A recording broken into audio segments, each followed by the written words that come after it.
Your vehicle demands. Superstart batteries are made to deliver long life and consistent starts. Superstart batteries only at O'Reilly Auto Parts. O'Reilly Auto Parts.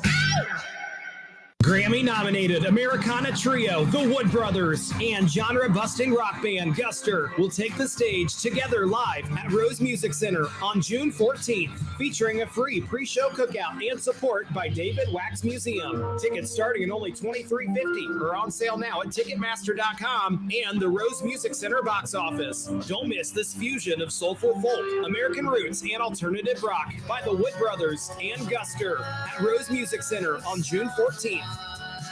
If you need new roofing, siding, or gutters, skylights, or patio enclosures, if you're a homeowner or business and need someone you can trust, don't take a chance. Enhance with Lance. Lance Roofing and Siding in Fairborn has been satisfying customers since 1993 and hold an A+ rating with the Better Business Bureau. Lance Roofing and Siding, 8460 Dayton Springfield Road in Fairborn. Call for a free estimate at 864-2722. That's 864-2722 or online at lanceroofing.com. KTH Parts Industries has immediate openings for second shift production associates and equipment technicians. KTH promotes from within, offers an attractive benefit package, including medical, dental, 401k, attendance bonus, and a competitive wage, starting at $19.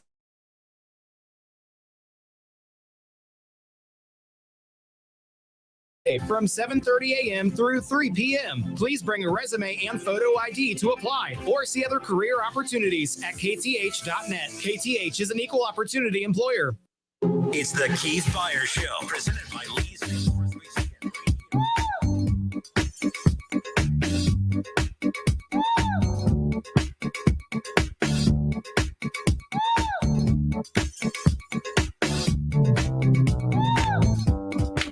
The Justin Kinner Show with Kev Nash live here on a Wednesday. Beautiful weather outside, by the way. Storm's coming. Indeed. Happy Wednesday, Kev. What you got? You seem pretty busy when I got here today. You had the headphones on. You weren't talking much. That means you're locked in. You never have anything to do around here, so I'm glad you finally found something to keep you busy. No, just working on some website stuff for the stations and everything like that. A couple of proposals, couple of cool shows coming to the area, trying to lock some things down. Might get some Kevin Hart tickets to give away right here on Wing AM. Trying to make that happen for everybody out there. You know, he's going to be down in Cincinnati in October, I believe. Well, sharing is caring. Matter of fact, it's on October 22nd because Ohio State plays. Who do they play? They play, I can't remember. Normally, I have all that stuff. You'll have to tune into your Dayton, some of the Buckeyes to find out what who they play that week, because none of us know off the top of our head. Excited for today's show because the Cincinnati Reds are becoming more and more interesting as time goes on. In fact, it was interesting. A little bit ago, I saw that Lance McAllister shared this on his Facebook page, that in the Reds media packet that they give out before every game, that they show, and I don't know why they do this, but the NL Central Division standings starting from May 7th. I don't know why they pick a random date. I don't know why they, you know what I mean, Kev? Like, that stuff drives me nuts. Like, you just pick some random date and you post the standings from that particular date to make your team look good. Absolutely. But you know what? I like this because it does make the Reds look good. Since May 7th, as we sit here on June 8th, so I guess a month from yesterday, as we currently sit here, the Cincinnati Reds are 17-13. Since May 7th, 1 month and a day, the Cincinnati Reds are 17-13. They have the best record in the NL Central since May 7th. The Cincinnati Reds are playing really, really good baseball. I know some of you out there want to continue to keep your negative hats on, and that's totally fine. And we're going to talk some Cincinnati Reds with Bobby Nightengale, who covers the Reds for the Cincinnati Enquirer. He comes on with us coming up here in about 24 minutes, 3:30. But something happened last night that, again, just has me even more optimistic about the immediate future of this team. And it's amazing. I think that Reds fans might be the most negative fan base in all of sports, Kev. Really? Like, I almost fear. So when I go to post something about the Bengals, I'm like, if I post this, I know I'm going to piss some people off or whatever. But it's usually something kind of critical. I get the same feeling when I'm about to post something positive about the Cincinnati Reds. It is amazing how much negativity that comes spewing back when it comes to the Cincinnati Reds. It's kind of annoying, not going to lie. So I thought this was, right now, the Cincinnati Reds have two rookie pitchers that are two of the top pitchers in baseball right now. as rookies with maybe 2 hands worth of games under their belt. And that, of course, is Graham Ashcraft, along with Hunter Green. I gloated about Hunter Green yesterday and just how excited I am every time I see that his name is next up in the rotation. And then you go straight from Hunter Green right to Graham Ashcraft, who has been just as dominant. Actually, he's been the most dominant pitcher that the Reds have had since the beginning of the season, or at least I should say since he's come on board. But the Cincinnati Reds are the first team, are the first MLB team in the modern era, Kev, to have a rookie starter throw 6+ shutout innings with no walks in back-to-back games. Hunter Green yesterday and Graham Ashcraft today. So I started thinking about, man, the fact that, we're seeing this many great outings from Ashcraft. It's not like hitters are starting to learn him a little bit. In fact, he's only getting better. I hear that all the time. Well, rookie pitchers have a little success at the beginning because they're new to the hitters and the hitters are trying to, get to know them a little bit. Well, now what? Like, we've seen quite a few starts from Ashcraft already, and the guy just continues to dominate. And I started thinking about what this Reds rotation is going to look like moving forward. And I started throwing out there on Facebook and on Twitter today, Kev, that, man, this young rotation of Luis Castillo, Hunter Green, Graham Ashcraft, and Nick Lodolo has to make even the most negative Reds fans excited for the immediate future. I got some positive reaction to start, and then it's like as the day went on and people started having more bad things happen to them, all of a sudden the negativity started rolling in. Mike Tyler on Facebook says, so basically we're seeing the future pitchers of the Yankees and Dodgers.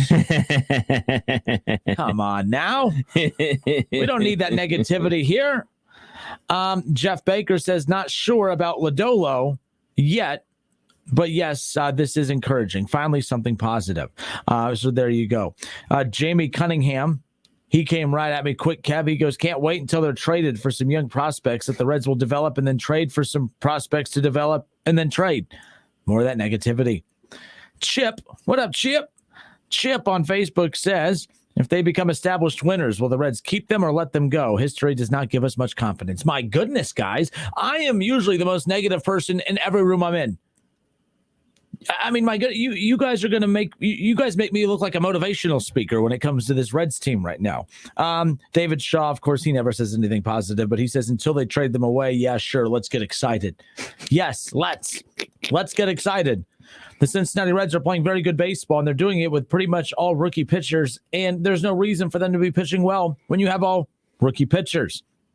So just, going down this list, Mike Haywood says super excited to trade them away in 2 to 3 years. I mean, it just kept on going. Now, Nick on Facebook, I believe his name is Focht. It's Focht. How would you say that? I wouldn't. I would just say Nick. Nick Focht. Ooh, too close. No, if people get that's his name, unless it's Focht. Nick. Let's just go with Focht. That sounds much better. Focht. How would you say it? I'm not playing this game with you. It's not a game. I've already said it. You can't lose a game that I've already started. I just told you, Nick. Nick, if you're listening, because Nick has been a longtime listener, caller, and he's interacted with the show for years. I've never asked him his last name, but I know that's his last name, but I've already thrown it out there. Then I didn't realize how bad it sounded until after I said it twice. So Nick, correct me. How do you pronounce your last name? Just out of curiosity. All right. But Nick Focht, we'll just go with that. He says, I think you mean to say that Green, Ashcraft, and Lodolo, he has a feeling that Castillo will not be back. And I started thinking, could the Cincinnati Reds actually look at the emergence of Graham Ashcraft and Hunter Green and Nick Lodolo? Can they look at that core three and use that as an excuse not to give a huge mass extension to Luis Castillo?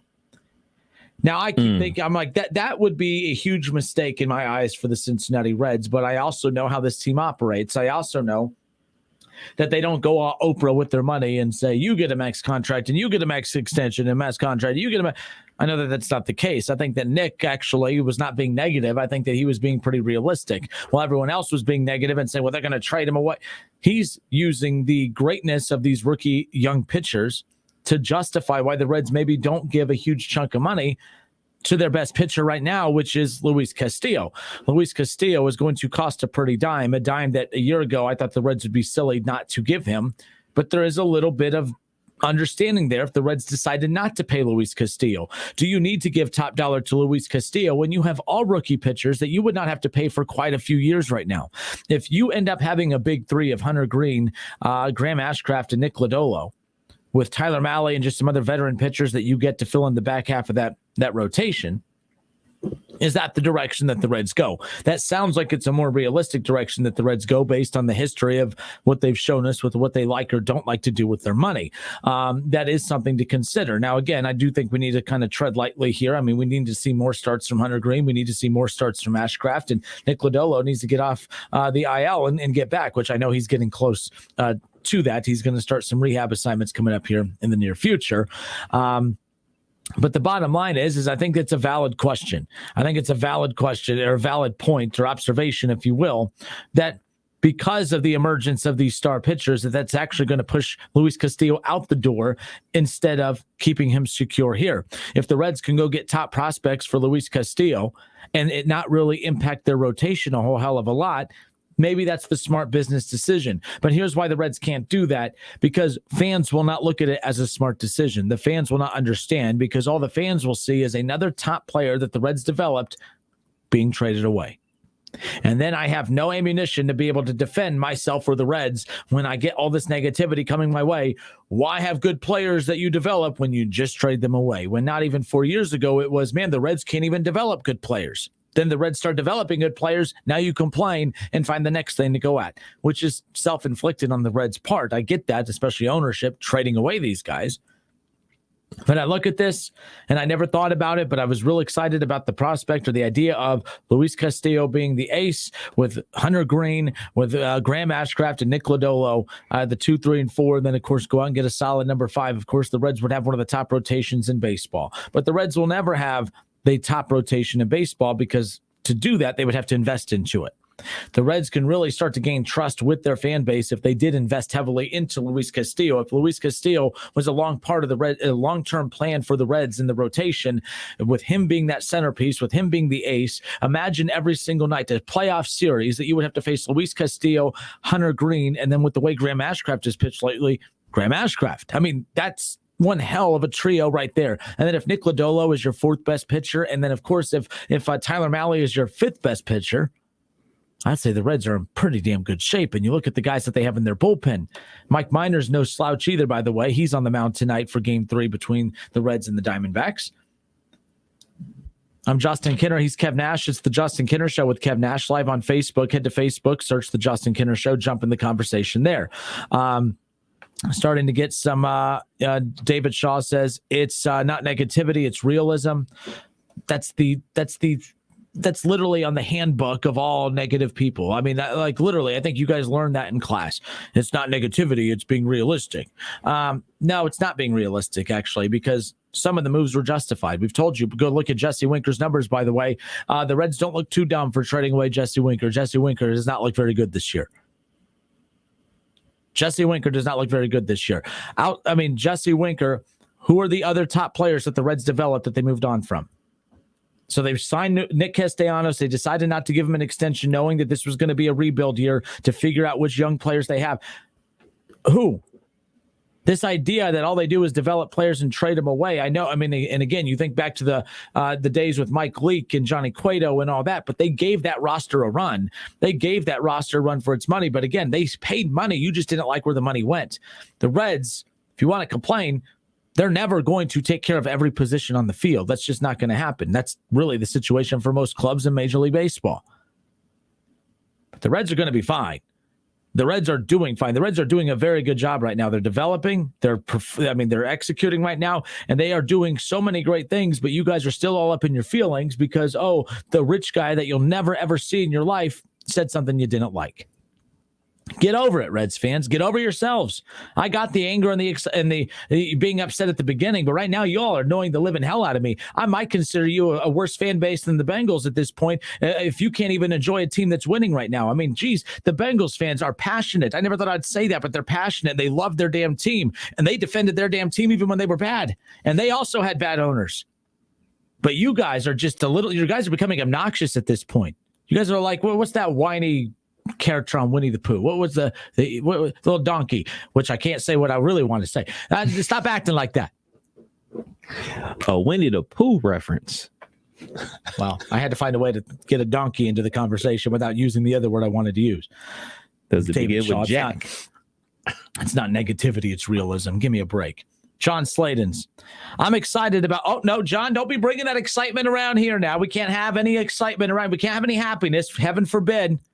Heaven forbid we have fans that are going to be nice and excited about the Reds. Oh, no. You know how miserable of a human being you have to be that even when the Reds are playing well and they have two dynamic, kick-ass rookie pitchers right now and you're still finding things to complain about? Here comes John with his positivity. Good. Thank you, John. John says, I'm excited about some of the rookies up now and definitely excited about the prospects in Dayton. It's hard not to be somewhat pessimistic due to ownership's direction. It's like, no. See, you were doing good, John. Now you're back on the list. Eeyore, by the way. That's the one. So I can't say the other donkey term, but stop being an Eeyore. All right. You started out positive and then Eeyore. There you go. Yeah. Shaw says it's not all about this season. It's what the Reds have done since I was a kid. Okay. The Reds are not one of the top, franchises in baseball. I completely understand that. But when the Bengals are not one of the top franchises in the NFL, but Bengals fans still found a way to be excited when they started to get things right. The Bengals couldn't get the quarterback right forever. They couldn't get the O-line right forever. Maybe still haven't, but I think that they did. They did a good job this offseason. The Bengals couldn't get it all together. The Bengals are just in the Super Bowl. Fans enjoyed it. Fans didn't sit around and say, yeah, well, that O-line's bad. No, you guys are obnoxious. You kept trying to say, who cares about the O-line? Look at all the receivers doing great things. Where's some of that? Bengals fans are better than Reds fans. And I never thought I'd say that. It's ticking me off. My question for Reds fans, what will it take for you to buy in? Because, I can get where they're coming from. Even though they're playing better, they're still in last place. So what would it take for the Reds to do this season for them to buy in? Because they're winning games now. They're not getting blown out. They're playing a lot better after what I keep calling it the 3-25 start. I don't think they were that bad. 3-22. Close okay. enough. They were that bad. They were that bad. So, yeah, basically they were that bad. So, we talk about excluding the start, even though those losses count too. What would the Reds have to do to make people jump on board this season? What would have to happen? That would be my question to all the Reds fans out there. I'll answer it for them. There's not a thing that they can do. They win the World Series, they'll still say, yeah, well, I wish it would have happened under a different ownership. Like, they'll just find something to be negative about. Reds fans, you're starting to annoy me like you wouldn't believe. It's rare that I'm positive about things, that I'm the smiling face in the room. But you guys are just miserable people to be around. What's wrong with you? 518-1410. Defend yourselves, if you will. Why are you being so negative? Why can't you all just be excited about the fact that the Reds are doing something that they haven't done in decades? They're developing pitchers, and they're doing it at a high rate. Greg Bertkey, thank you for this on Facebook. Don't forget about Overton, too. Overton's another one. There is talent all over the place on this Reds roster right now. And a lot of the losses are coming from youth, but the youth is developing at a fast rate from where they were in April to now as we sit here on June 8th. That's a pretty damn good. Don't forget, and for those of you out there, oh, yeah, they're still in last place. Yes, they're still in last place because everything you do you don't just come from behind overnight. You started out 3-22. It was a horrendous start. But to me, the fact that they've been able to flip that switch and be one of the top teams in baseball since then shows the mental toughness, that the talent's there, and that the passion is there. The players have more passion on this team than the fans at this point. Like I said, you're starting to annoy me. So he says, Greg Bertkey says, Barry Larkin said it best when he said in all his years associated with the Reds, this is the first time he has witnessed them developing pitchers. There you go. Thank you, Greg Bertkey. Scott Campbell, he's on YouTube. He says, this starting pitching has been awesome. It's a lot more positive on the YouTube side. Good for you. Good for you, Scott Campbell. Randy on Facebook says, hopefully the Reds ownership can take a hint from the Bengals and open up their checkbooks to keep young core long term. The Reds have proven they're willing to open up the checkbooks. You know why they didn't open up the checkbooks before? They didn't have young talent to extend long term. When the rebuild started, they got rid of everybody. Then they weren't developing pieces. The rebuild wasn't going well. You know what they did? They spent a ton of money on Nick Castellanos and Mike Moustakas, and they went out and got Trevor Bauer and Sonny Gray. They got Wade Miley. They got Shogo Akiyama. Again, a lot of those names didn't all pan out, but the Reds showed that, hey, We're at a point now where we're ready to win. We're going to spend money. I'm not defending ownership here. All I'm saying is that these narratives that you hear, you'll be at a sports bar, you'll be at dinner out with friends, and you'll hear someone make a point that you think is valid, and then you just keep repeating that point in every argument you have about the Reds without actually looking at it and with, trying to, be at least understanding of the situation. Jesse Winker, the guy that is hitting just a smidge over 200 right now. You wanted the Reds to extend that guy? Well, he was an all-star last year. He had an all-star first 2 months of the season. He was not very good after that. And he was not very good before last year. Very good hitter when he was facing righties, but had to be kept out of the lineup almost every other day because he couldn't hit lefties. Had a great April, May, and June last year. Has not been the same ever since. Not defending the Reds ownership, but can we stop acting like they got rid of Barry Bonds here? Can we stop? You know what I mean? Like, we got to stop doing that. The best pitcher, the best player that the Reds moved on from in the last 10 years was Johnny Cueto. And you could be salty about that, but you're not, they paid the wrong guy. That's fine. You win some, you lose some. But the bottom line is it's not as if the Reds had all these the Reds have not had over the last 2 years, all you guys have complained to me about is that they don't develop talent. And now you're mad because they haven't paid any of that undeveloped bad talent? Doesn't make any sense. Get out of your feelings. Acting like Eeyore. That's what I'm saying. Aye. All right. 518-1410. Oh, David Shaw, more of his wisdom. It is realistic. What you haven't realized about the Reds and Bengals fans is they are the same people. Wow. Actually, we talked about this yesterday, Shaw. That's actually not the case. A lot of fans of different teams around here. All right, I got to step away because my blood pressure is going up. Uh-oh. Y'all know what to do in the chat. We haven't done that in a while. Ron Howard with his wisdom, of course, too. The Reds will never be winners. As you are a fan, the Kinner curse is real. Look at the Browns. Might be something there to that one, Ron. Might be something there to that one. All right, folks, I'm Justin Kinner. He's Kev Nash. Coming up here at 3:30, we'll talk with Bobby Nightengale, the Cincinnati Enquirer. He will, of course, dive into the recent run that the Reds have had again since May 7th over the last month. A month and a day, the Cincinnati Reds have posted a 17-13 record. That's the best record in the NL Central in the last month. The Reds are playing very good baseball. By the way, go look at the standings right now. Not really the standings, but go look at the streaks that are kind of going on. The Reds are the hottest team in the NL Central. Everyone else is struggling. The Cubs aren't good. Pirates are the Pirates. The Pirates just beat up on the Dodgers, but the Pirates seem to have the Dodgers number. It's such a weird situation out there. But the Brewers are in first place. They've lost 4 straight. All right. Cardinals have a losing streak. Pirates have a losing streak. The Cubs have lost 3 straight. Reds are all right. Reds are doing pretty damn good. I highly suggest you become a little bit more positive about this team. You don't have to like the ownership. You don't have to like the ownership. I like the team, though. Man, the guys are playing their ass off. 518-1410, more of the Justin Kinner Show when we come back. We'll also have Bobby Nightengale with the Cincinnati Enquirer to talk a little bit more Cincinnati Reds. That's all coming up next here on 1410 ESPN Radio.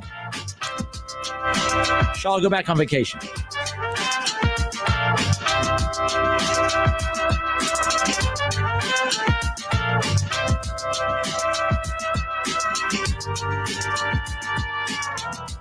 The Justin Kinner Show with Kev Nash. Presented by Brad Mays with Home Experts Realty. Weekdays at 3 p.m. on 1410 ESPN Radio.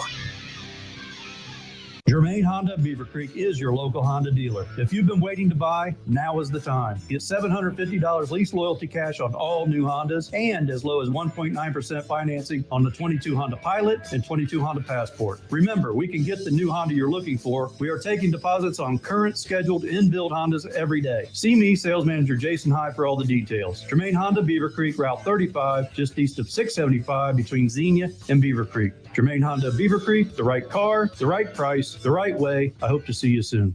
If you have a small business, Staples has your sign. Banners for my bakery? Staples has your sign. Oh, posters for my new pet store. Floor decals for a pharmacy. Every day, Staples associates help every kind of small business create bold signs to make big impressions. And now get $10 off custom signs, banners, and posters when you spend $50 or more. This is your sign, so print it big at Staples. N72. Visit staplesconnect.com/thisisyoursign for details.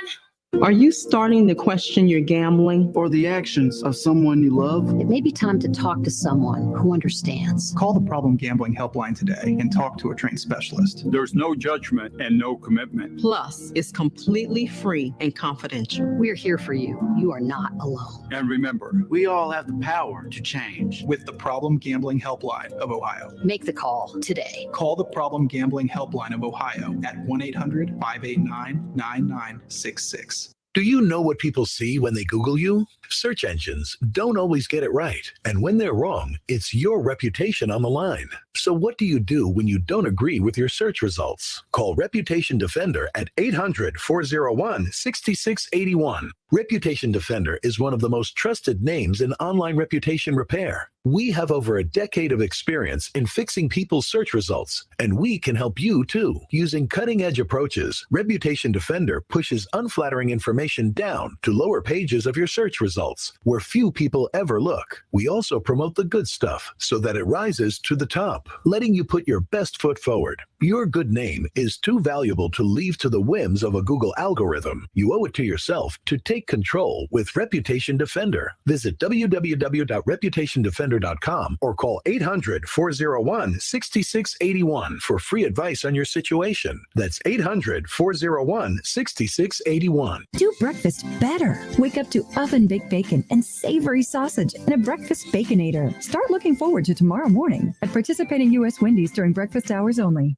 The final wing is ahead of schedule. Slater's Construction Company has built a solid reputation. Yeah, foundation looks great. Let's get a team in place for analysis. Now they need structural engineers to support their business expansion. We should have engineers in-house. That would put us ahead of the competition. Indeed can help them hire great people fast. I need Indeed. Indeed you do. We instantly connect you with quality candidates whose resumes on Indeed match your job description. Earn up to $500 in sponsored job credits by conducting interviews on Indeed. Visit Indeed.com/credit. Terms and conditions apply.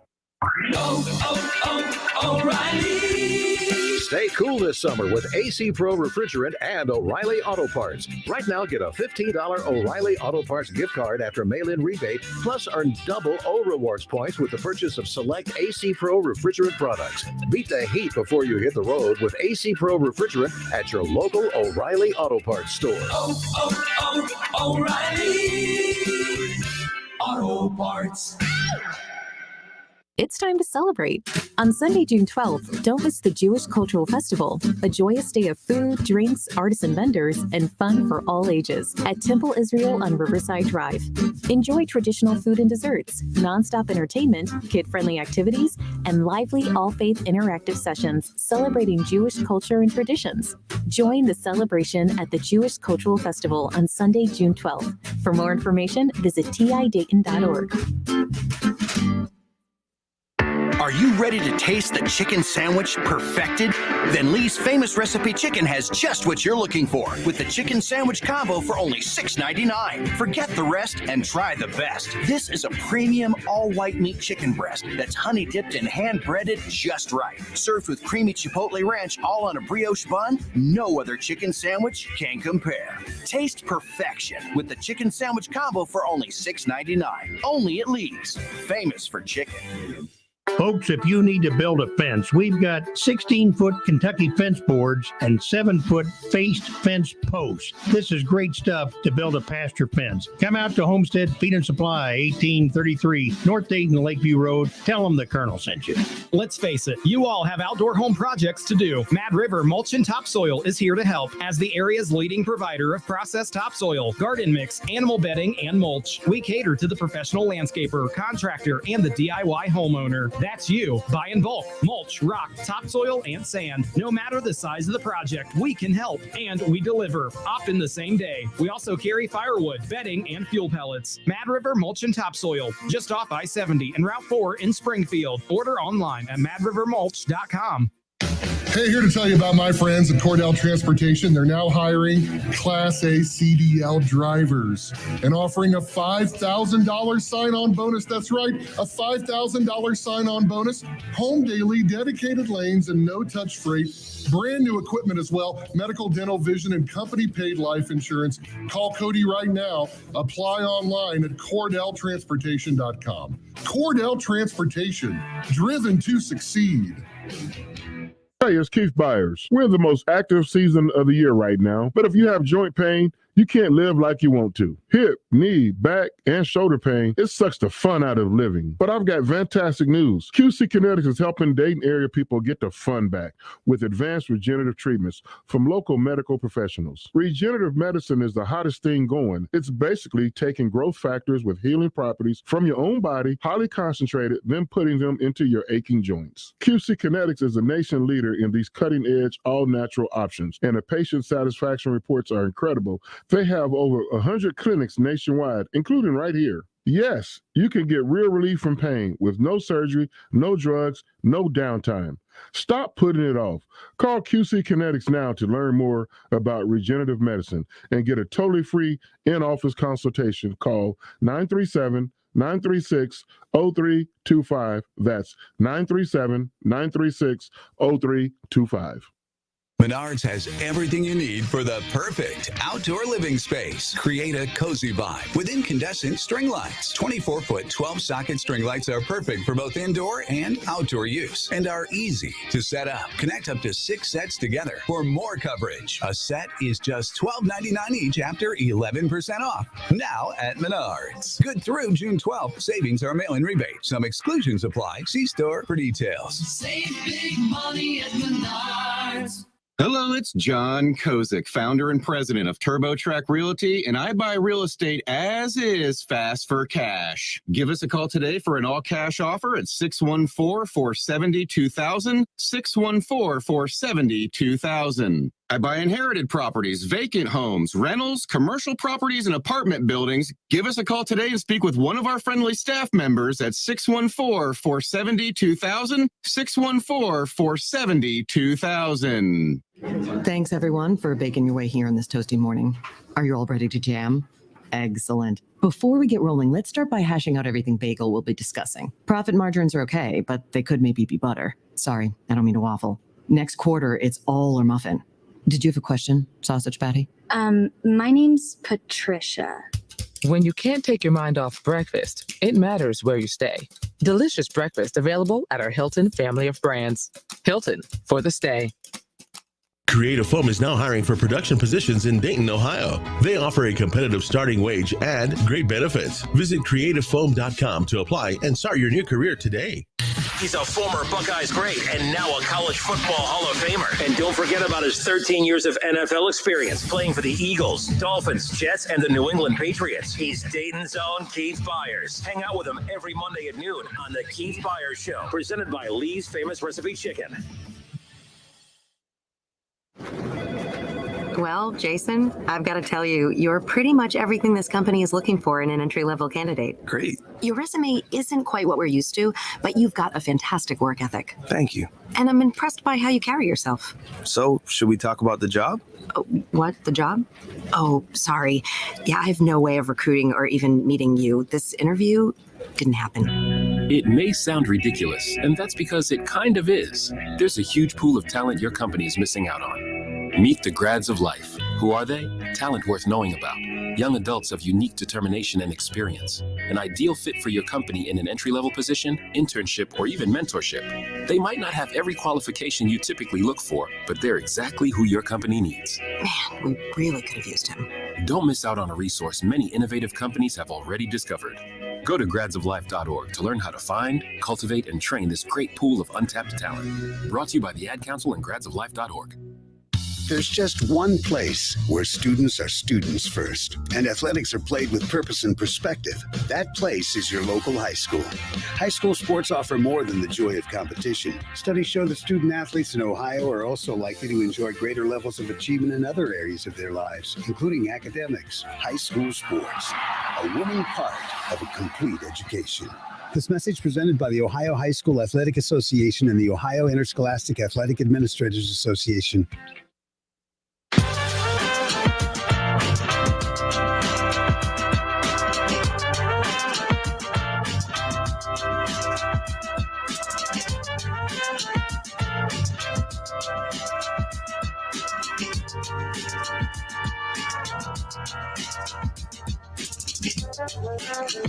All right, welcome back. It's the Justin Kinner Show with Kev Nash live here on Dayton's ESPN radio station, 1410 Wing AM. All right, the Cincinnati Reds are going to be back in action tonight, 6:40, the first pitch. 6:10 coverage begins right here on Dayton's home of the Cincinnati Reds, 1410 Wing AM, and excited to talk a little Reds baseball here this afternoon, of course, as we welcome Bobby Nightengale with the Cincinnati Enquirer, who covers the Cincinnati Reds. Bobby, welcome. Thanks for your time today. Yeah, thanks for having me. The Cincinnati Reds, a little interesting right now. Again, looking to, win 3 in a row with the win over Arizona coming up tonight. But obviously a big turnaround, which is a weird thing to say considering we're talking about a team that's still in last place, but a night and day a different looking team as far as performance is concerned.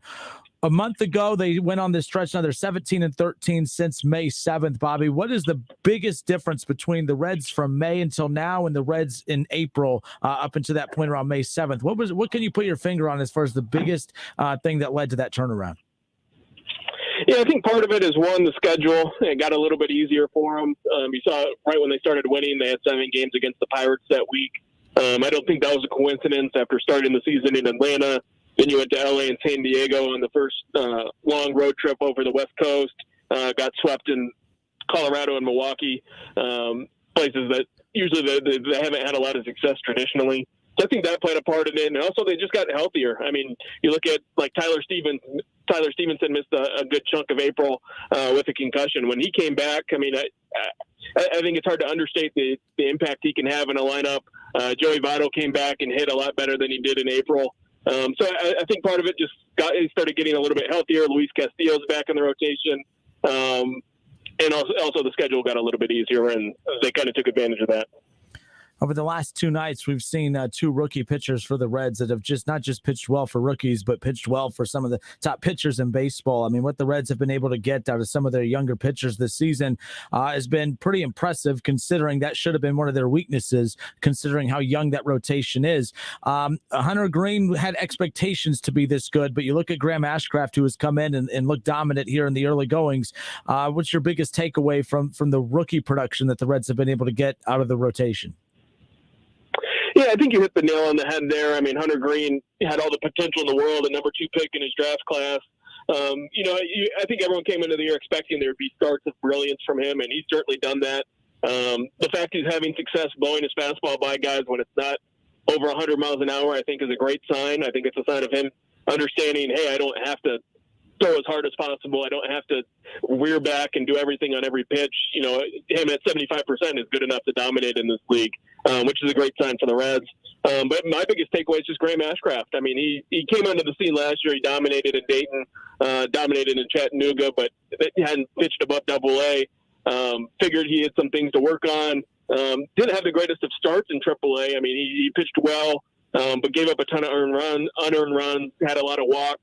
He's kind of eliminated all that at the big league level, and he's just attacks guys with his stuff, willing to pitch to contact. I mean, if he keeps it up, I mean, obviously he's not going to be a guy who probably won't have an ERA below 1.2 all season. But if he can be a guy who can be a mainstay in the rotation with him, Lodolo, Green, that's a big 3 that coming up that can, match kind of anybody's young 3 around the league.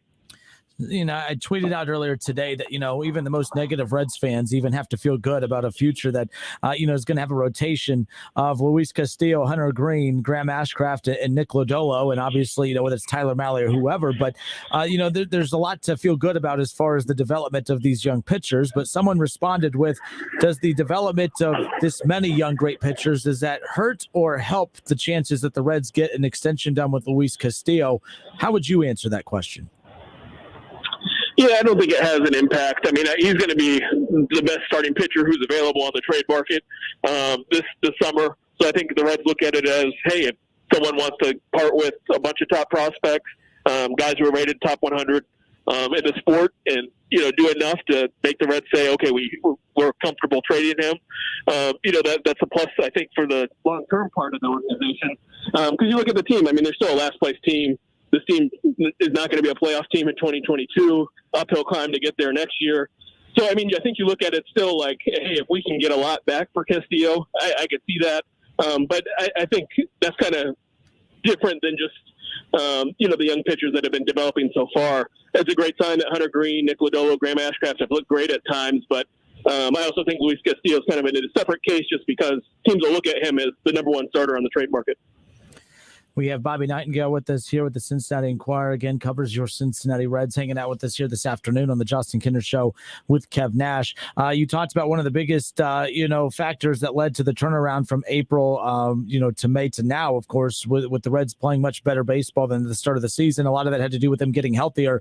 They're still not, at peak, peak strength health-wise. What's on the horizon for the Reds as far as some of the guys on the IL, some of the guys who are about to embark on some rehab assignments? What's on the horizon for the Reds as far as strengthening up this roster and getting some weapons back? Yeah, I think you finally seen like they don't have to play guys just out of necessity at the big league level. Jonathan India's on a rehab assignment. Should be back with the Reds at the end of next week. I think they're targeting next homestand, so that'll be against Milwaukee on the 17th. Donovan Solano is on a rehab assignment. He'll probably need about 2 weeks, but a guy who they saw as a starting third baseman when they signed him as a free agent. Matt Schrock, another guy who all he's done is hit throughout his Reds career. It was probably their best hitter all spring and then got hurt in one of the last spring training games. I'd imagine he needs probably maybe 1 more week and he'll be back. And then you also have Jose Barrero at shortstop. I mean, his rehab assignment is technically over, but if he starts hitting, I mean, he's a guy that you'll bring up to the big league club and be an everyday type player. And also Nick Lodolo, I think he should be starting a rehab assignment here within the next week or so. And again, I know you said it earlier, this team's obviously clearly, I'm not looking at this team as a playoff team this year, heading in to next season. But I mean, you look at since May 7th, 17-13 to this point, you've credited a lot of that to just, the easier part of the schedule. But with them strengthening, what's the ceiling for this team? I mean, where are they going to be a team that loses over 100 games? Kind of what's the ceiling for this team? What's the outlook you have for how the Reds are going to look over the next couple months?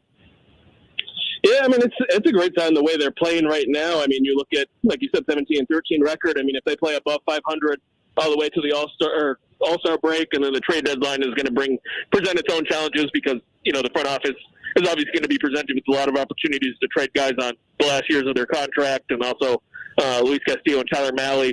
So, but I think, if they can play 500 ball from here to the All-Star break, I mean, I think that's a great sign. I think you even saw it like in Toronto. They lost 2 or 3 games against the Blue Jays. But I think all those games were 1-run or 2-run games, all of them low scoring. I mean, that was a great sign just for a team that, hey, the Blue Jays are, a playoff caliber team, and the Reds were right there with them. Same with the Red Sox, another good team. So, I mean, it's a good sign. You can see the Reds kind of building up. They had a setback last weekend against the Nationals when they dropped 3 or 4, but you can see them kind of rising up against good teams. And that's important. I mean, you need Hunter Green and Graham Ashcraft and those guys to do it against good teams, and not just beat up on, the Arizona Diamondbacks or the Pirates. So I think it's a good sign. It's just I'd probably cap the potential at like 75, 80 wins. I mean, I'd be stunned if they got above there, just based off how poorly they started. Bobby Nightengale with us here with the Cincinnati Enquirer, covers your Cincinnati Reds. Bobby, last question on the way out here. Kevin and I yesterday were sitting here, we're talking about, just the All-Star game, like it's something that's far off in the distance. Then I'm like, oh, wait, that's like literally 5-6 weeks away. I mean, it's pretty much almost here as this, calendar year just continues to fly by. Is it, what are you looking at as far as who that lone representative of the Reds is going to be on that All-Star roster for the National League? And is there a chance they can get more than one, especially with how hot this team has been, not just with the bats at this point with obviously Tyler Stevenson, but the guys on the mound as well? Is there a chance that the Reds get more than one? I mean, it's possible they get more than one. I think Stevenson probably has the highest percentage chance of making it right now, hitting at a high level, especially as a catcher.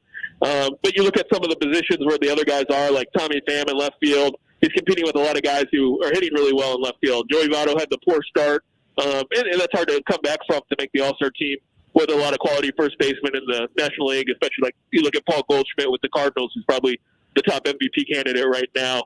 And then pitching-wise, like Alexis Diaz, it's really hard to make the All-Star team as a reliever when you're not a closer. Maybe Luis Castillo, maybe Graham Ashcraft, if they keep putting up big numbers. But also you look at it, I'm sure when it comes down to selection time, you look at it as, okay, they're on the last place team. How many guys truly make it from a last place team? So I think that's the tough part in getting more than one. All right, the Cincinnati Reds will be back in action coming up tonight. They've had two great performances the last two nights from Graham Ashcraft and, of course, Hunter Green 2 nights ago. Reds have the Diamondbacks once again. 6:40 the first pitch tonight. 6:10 coverage begins right here on Dayton's home of the Reds, 1410 Wing AM. Bobby Nightengale with the Cincinnati Enquirer. Bobby, thank you so much. Much appreciate your time, and we'll talk soon. Looking forward to it. Thanks for having me. All right, good stuff there. Again, it's the Justin Kinner Show with Kev Nash, live here on 1410 ESPN Radio. More of the Justin Kinner Show with Kev Nash when we come back.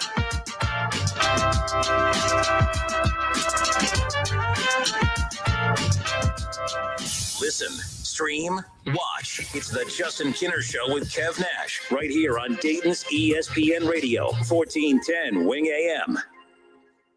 When you need your tech working its best, Staples has you covered. My PC has 3 speeds: slow, slower, and slowest. Staples has you covered during our free PC tune-up event, Saturday the 18th and Sunday the 19th. Bring your existing PC to any Staples store and we'll remove junk files, improve your startup and operating speeds, and optimize your device's performance with a 1-year subscription for PC tune-up software. A $30 value free. Your tech solution is at Staples. In-store only, Windows devices only. Appointments encouraged by phone or in store. At Wendy's, we make breakfast better. Like with our Breakfast Baconator. Better from top to bottom bun. Savory sausage patty? Better. Crispy oven-baked bacon? Better. Fresh cracked egg? Better. The Breakfast Baconator might just be the greatest breakfast sandwich of all time. So you can keep settling for not better, or you can get a better breakfast from Wendy's. Tough choice. Choose wisely. Choose Wendy's Better Breakfast. Participating U.S. Wendy's during breakfast hours. QC Kinetics patient Robert Patterson, a veteran and business owner, struggled at work and in the gym with chronic agonizing shoulder pain. Those injuries just continue to nag, and if you don't treat them, they just get worse. And I just kind of abused my body for a long time, and it finally had said enough is enough. That's okay, because QC Kinetics tells your pain, hey, enough is enough. Their regenerative treatments bring you relief by helping restore and repair damaged tissue with no drugs, no downtime, and best of all, no surgery. I was able to exceed the goals that I had previously attained in the gym. It was absolutely worth its weight in gold, so I could continue to live life without limitation. Ready to get lasting relief from your joint pain? Call QC Kinetics to learn more about how natural biologic treatments can get you lasting results. Call now. It's a free consultation. 937-936-0325. QC Kinetics, 937-936-0325. O'Reilly. This is Sarah's O'Reilly Auto Parts story. Driving cross country with 2 young children is ambitious, to say the least. Then our check engine light came on. We pulled into O'Reilly Auto Parts and they tested it. Turned out it was a faulty sensor. They referred us to a great mechanic just down the street and we were back on the road in no time. O'Reilly Auto Parts. Ray Magliozzi here for eBay Motors. You're driving along and some nimrod cuts you off. You hit the horn. Jeez, it sounds like a goose in distress. Time to head over to eBay Motors. They have horns for every make and model, not to mention horn pads, steering wheels, wiring, and more. 122 million parts. You can even go for an upgrade. It looks like Mr. Cutoff Man needs a new seat cover. Try eBay Motors, pal. Get the right parts at the right prices. eBay Motors. Let's ride. Need a U.S. passport? We can help. Hi, this is Mike Foley, your Montgomery County Clerk of Courts. Visit one of our convenient auto title locations in Huber Heights, Clayton, downtown, Moraine, and Centerville. Make us your first destination before you travel abroad. No appointments ever needed. We do passports.com for more info. Straight Talk Wireless knows there are plenty of reasons you might need a new phone. But switching to a better wireless provider doesn't have to be one of them. Keep your own phone and save when you switch to any Straight Talk Wireless plan, like our $45 Silver Unlimited plan with unlimited high-speed data and 5 gigs of hotspot, plus nationwide 5G and America's best networks. Keep your own phone. Switch to a better wireless plan. Straight Talk Wireless, available at Walmart and Walmart.com. Requires a compatible unlocked phone and KYOP kit. 5G capable device required. Actual availability, coverage, and speed may vary. See latest terms and conditions at straighttalk.com. Get in zone, AutoZone. Welcome to AutoZone. What are you working on today? Thinking about gas mileage? Keep your engine at its best with clean oil from Pennzoil Platinum Full Synthetic. Got an older vehicle?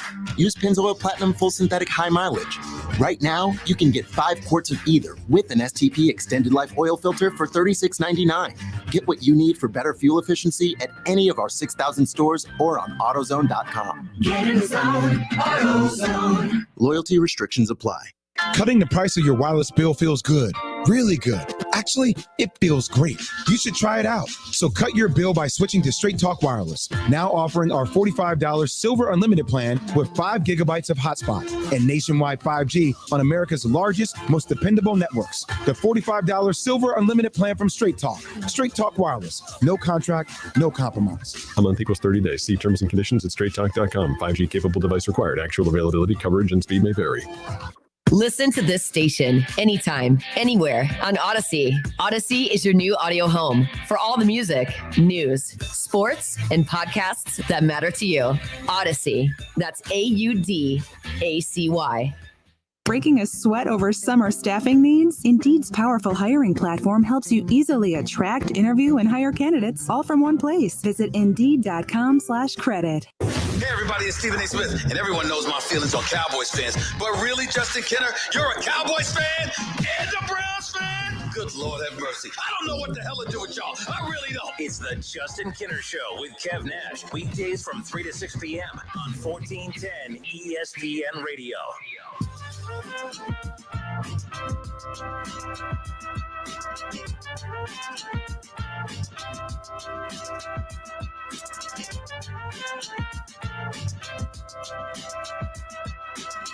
Good stuff from Bobby Nightengale. Again, covers the Cincinnati Reds for the Cincinnati Enquirer. I'm Justin Kenner. He's Kev Nash back with you here on 1410 Wing AM. How about this that came out earlier today, Kev? We talked so much about the NIL, name, image, and likeness. And Ryan Day last week says, he needs $13 million a year. Mm-hmm. $13 million a year.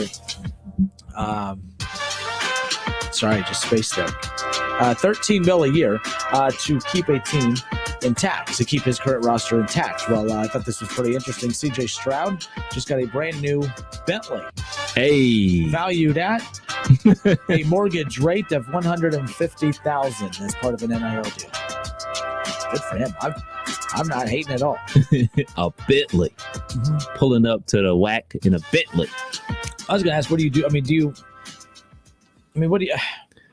Would you want a Bentley? I don't not want a Bentley. No, I'm saying I know what you're saying, but on campus, I want to know, I don't know. Have you ever tried to park on Ohio State's campus? That's what I was going to say. I meant to ask Keith Byers this earlier. I don't know what the living arrangements are like there. I'm sure that it's more than fine. But space-wise. Yeah. And how often are you out and about in your car? And now everyone on campus knows you have this car, mm-hmm. and they know where you live. Don't throw an interception, buddy. That's what I'm saying. I don't think this car's on campus. What the hell's the point of having a $150,000 Bentley? I would just turn around and say, "Thank you, car for sale." But you're right. Is a Bentley a car that an 18, 19, 20-year-old kid is? I want a Bentley. Is it? Absolutely. You always want the best of the best. Hold on, you got to understand, folks. I grew up poor, so just relax. I don't know. I don't think you were rolling money either. No. So what was your car you had in college? Oh, I had a hand-me-down car. Yeah. I didn't get my license until I was 18. I had my friends pick me up everywhere. I was terrified we couldn't really afford for me to get my license or a car anyways. It was a Sunfire. No, it wasn't. It was not a very cool car at all. It was all rusted up on the top, but hey, it got me from point A to point B, got me to my job to go make the money that I couldn't afford to pay for my own car with. So no, but whatever. My first car I bought was the Ford Focus that I have right now that just got paid off, and it's the biggest piece of crap in the world. So there's that. It's definitely not a Bentley. So my college I would car. drive a Bentley. I'm just saying, if I think, what car do you want? I don't know, a Bentley. I definitely wouldn't choose a Bentley. But the first car, the first car I bought it from my grandmother, a 1987 Honda Civic. I love that car. I love that car to death. I wish I still had that car. Got a great deal from my grandma. Thanks for holding me down, because she got herself a new car, and I was headed off to college and said, I'm going to give you my car as a graduation gift. But I gave her money instead. I made her take it. That was my college car. CJ Stroud, Bentley. But I guess we're no CJ Stroud. So if you had to choose, okay, you got your NIL deal, Are you choosing a Bentley? I'm choosing like a Lambo truck. That's what I would want. Any Lamborghini right now, dealerships up there in Columbus? So all my best friends right now, all of them but White and I, we are the only ones in my group of friends that doesn't have a big old truck. Best man at my wedding is a big old F-150. All of my best friends in the group, they all have big old F-150s, and I come pulling up with my Ford Focus with the dent in the side of the car, or I don't know. I kind of want a big old truck now, but the thing is, I'm short. So like, I think when you're short and have a big old truck, you look like an idiot. And I've been making fun of short people with big old trucks forever. So I'd be a hypocrite if I went and got one.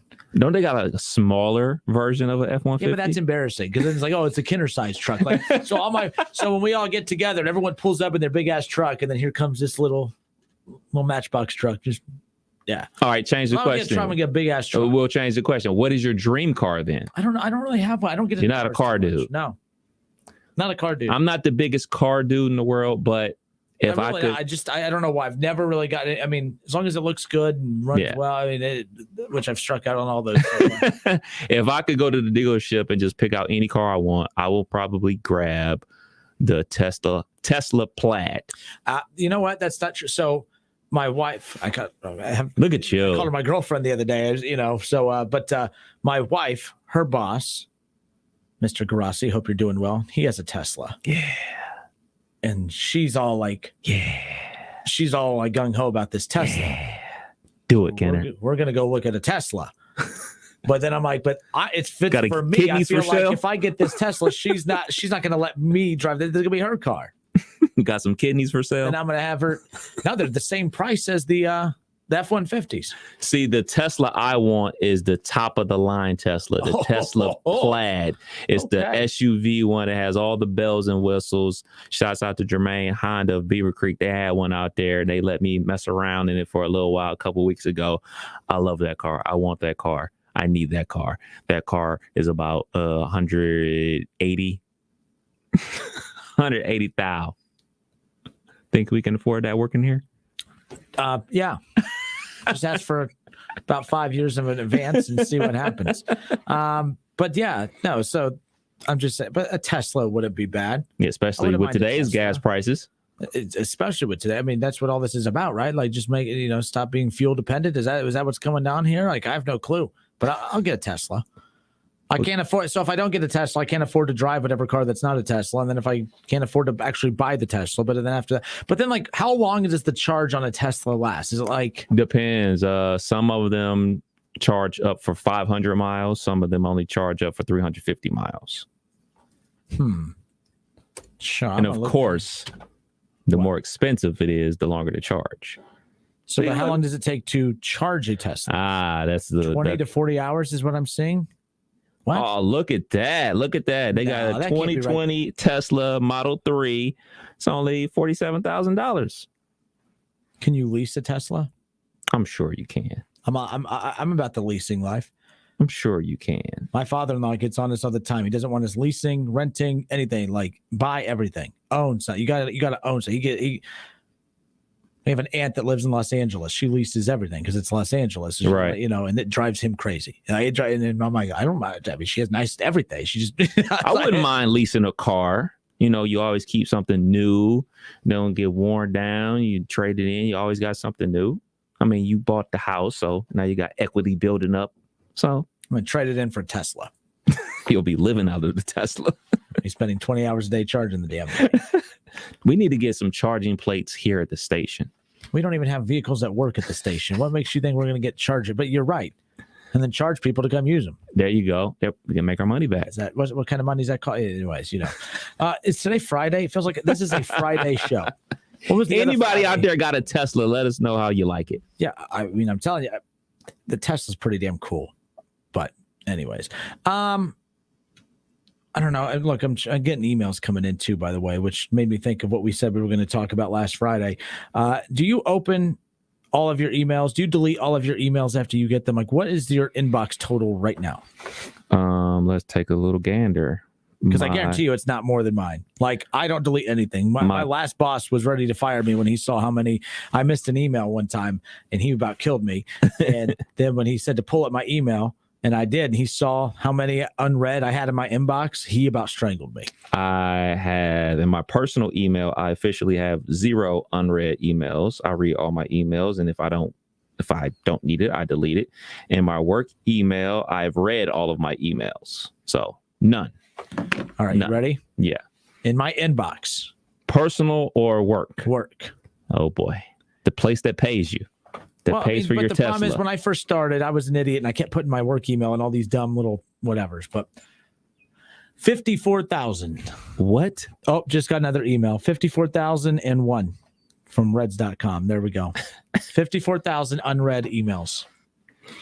Can anyone top that? Is anyone else like really bad at that?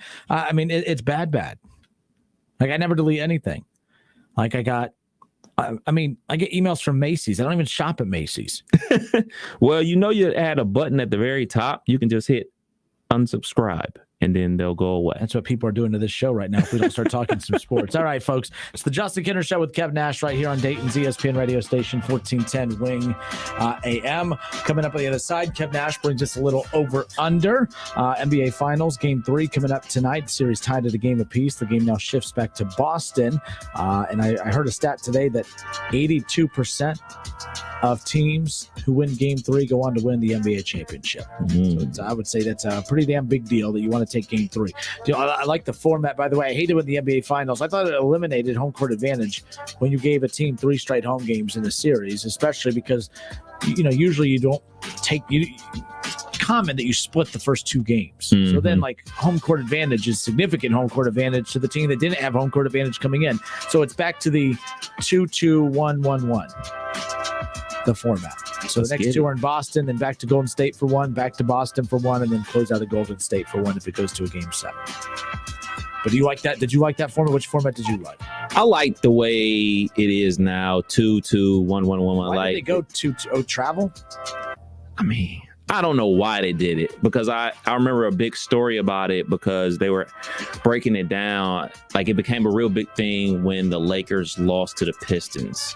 And the Pistons, Gary Payton and Karl Malone, and Detroit won those 3 straight games at home, and then Lakers Nation was all mad because we didn't get an opportunity to bring it back to LA. You set it up for them to win, which I can understand. You get 3 straight home games, the crowd is going to be crazy, especially if you win the first 2. I mean, it's going to be insane for a chance to close it out at home. So, but I like it this way. I think it gives the road team a better chance of actually winning this thing. 518-1410, hour 2 coming up next.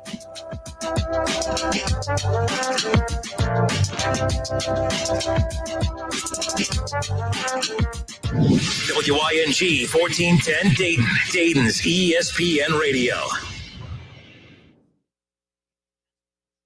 The Justin Kinner Show with Kev Nash. Presented by Brad Mays with Home Experts Realty. Weekdays at 3 p.m. on 1410 ESPN Radio. ESPN 1410 Wing AM weather. This afternoon will be mostly cloudy with a chance of showers and thunderstorms, a high near 83. Tonight's going to be mostly cloudy with showers and thunderstorms, a low near 58. And tomorrow's going to be partly cloudy, a high near 75. I'm Pete Spivak for 1410 ESPN Radio. Weather is brought to you by Cullet Propane. 98% of their customers recommend Cullet. If you wouldn't recommend your current supplier, check them out at culletpropane.com.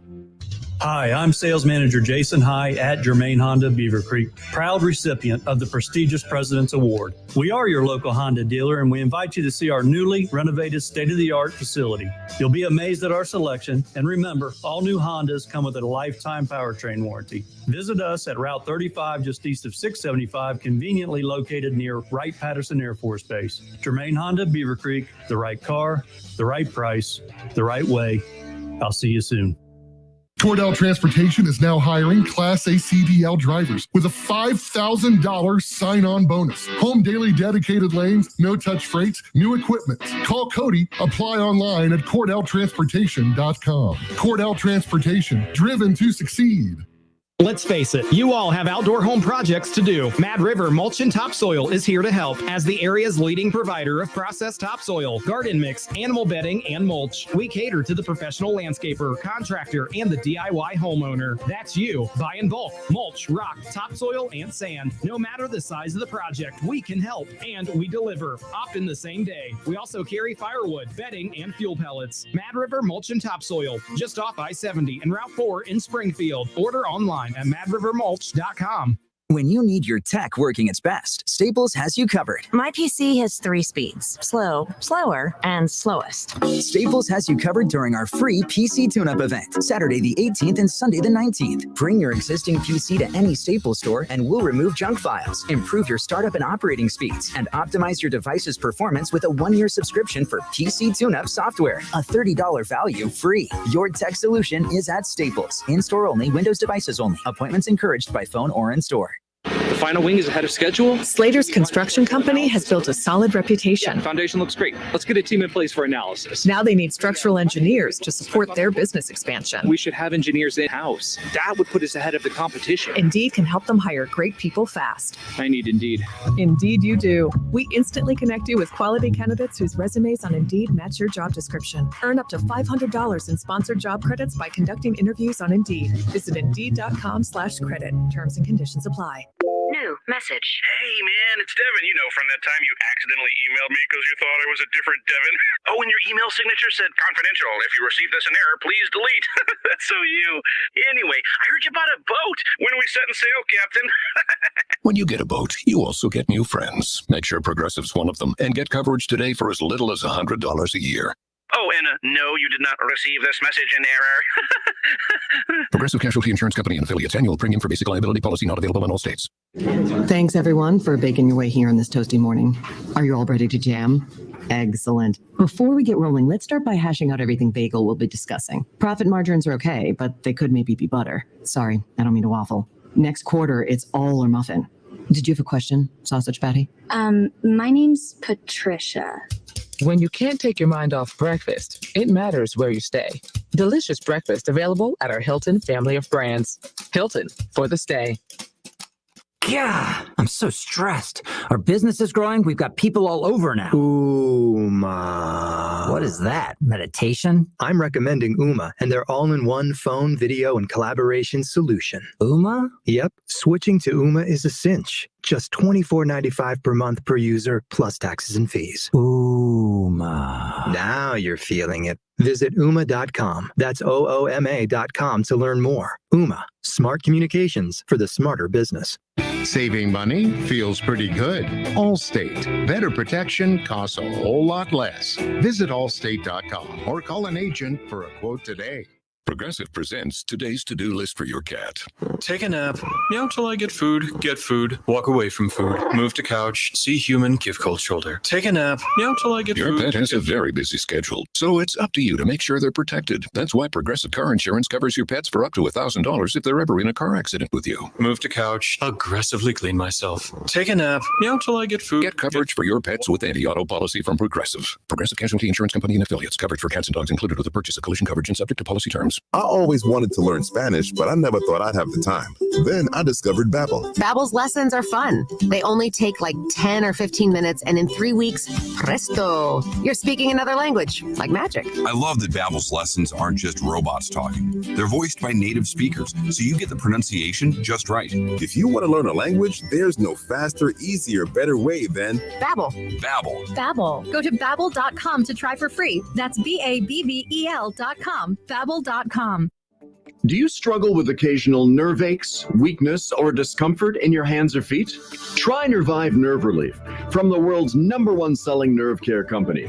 Nervive contains alpha-lipoic acid to relieve nerve aches, weakness, and discomfort, and B-complex vitamins to support healthy nerve function as you age.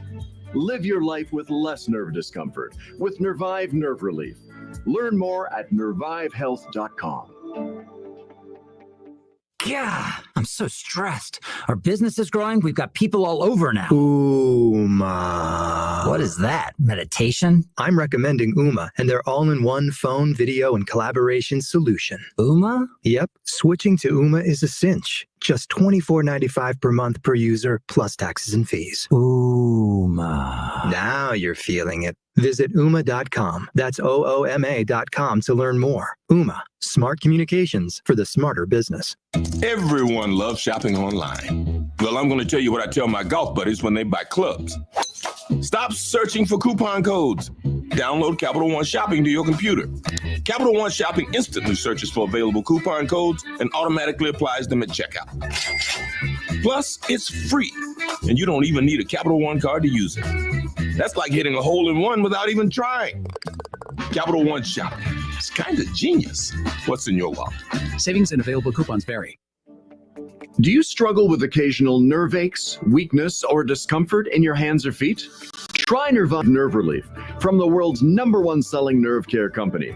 Nervive contains alpha-lipoic acid to relieve nerve aches, weakness, and discomfort, and B-complex vitamins to support healthy nerve function as you age. Live your life with less nerve discomfort with Nervive Nerve Relief. Learn more at nervivehealth.com. Hey, it's Keith Byers. We're in the most active season of the year right now, but if you have joint pain, you can't live like you want to. Hip, knee, back, and shoulder pain, it sucks the fun out of living. But I've got fantastic news. QC Kinetics is helping Dayton area people get the fun back with advanced regenerative treatments from local medical professionals. Regenerative medicine is the hottest thing going. It's basically taking growth factors with healing properties from your own body, highly concentrated, then putting them into your aching joints. QC Kinetics is a nation leader in these cutting-edge, all-natural options, and the patient satisfaction reports are incredible. They have over 100 clinics nationwide, including right here. Yes, you can get real relief from pain with no surgery, no drugs, no downtime. Stop putting it off. Call QC Kinetics now to learn more about regenerative medicine and get a totally free in-office consultation. Call 937-936-0325. That's 937-936-0325. College football playoffs, Browns, Bengals, Buckeyes, and more. Catch the Keith Byers Show Mondays at noon on 1410 ESPN Radio.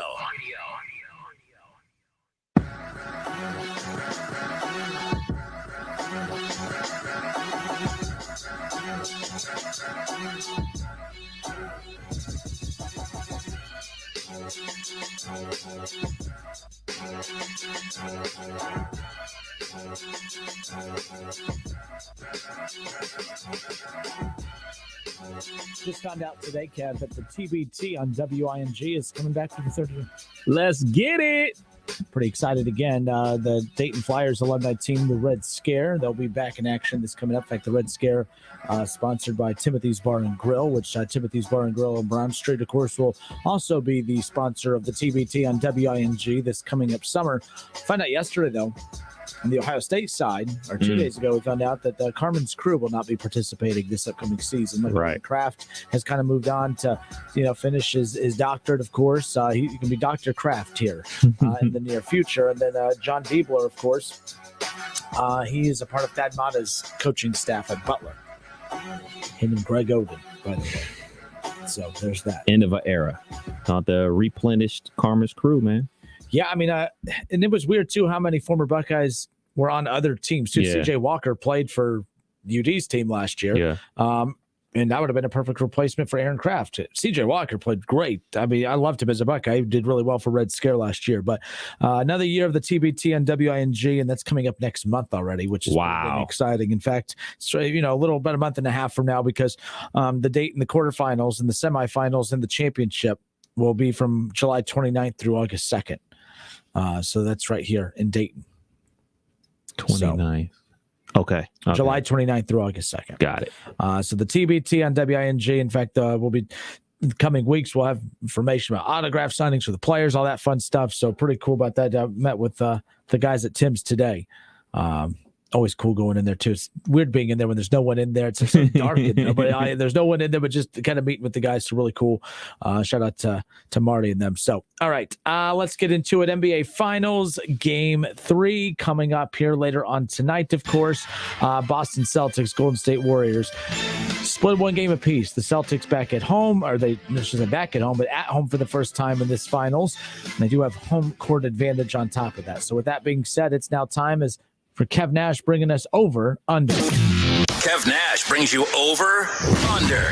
All right, Kev, kick it off again. Finals, NBA Finals Game 2 coming up here later on, or Game 3 later on tonight. And right now it's just a situation of who's gonna strike tonight, because 82% of the teams that win Game 3 go on to win the NBA Finals. Yes, and since it's the best team to win 4 games, we're going to do 4 of these bad mofos. Number 1, Jason Tatum. Off of Game 1, he scored just 12 points on 3 of 17 shooting. Game 2, he scored 28 points, but they got blew out. So over or under 26.5 points for Jason Tatum in tonight's Game 3. Over under what? Repeat that again. 26.5 points. 26.5 points. I think for one, I'm going to take the over. He did not have he's been kind of up and down a little bit through the first 2 games. We were playing on the road, but I think you're going to get a much more inspired Jason Tatum again playing at home.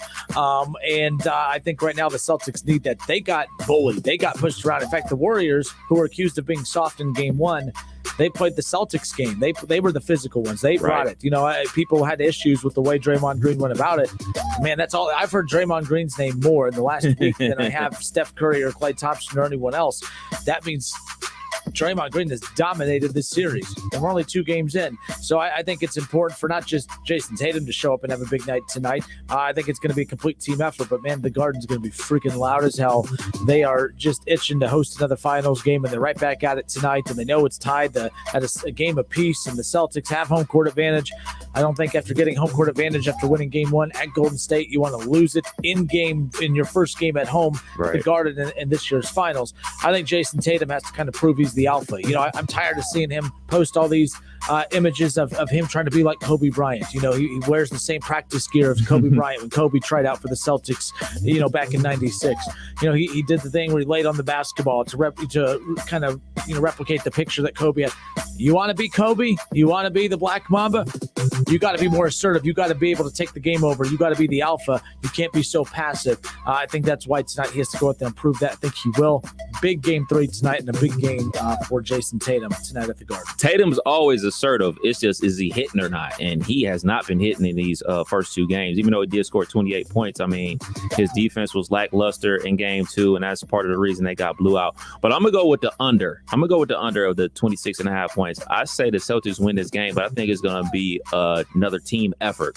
I think he still has a real good game, but I think it's going to be, the others, as like Shaq likes to say, that contribute to this win. I think it's going to be an all-around victory for the Celtics. I say he score around like 22 points, but everybody for the Celtics gets involved in the scoring, and they ultimately win this game, I believe.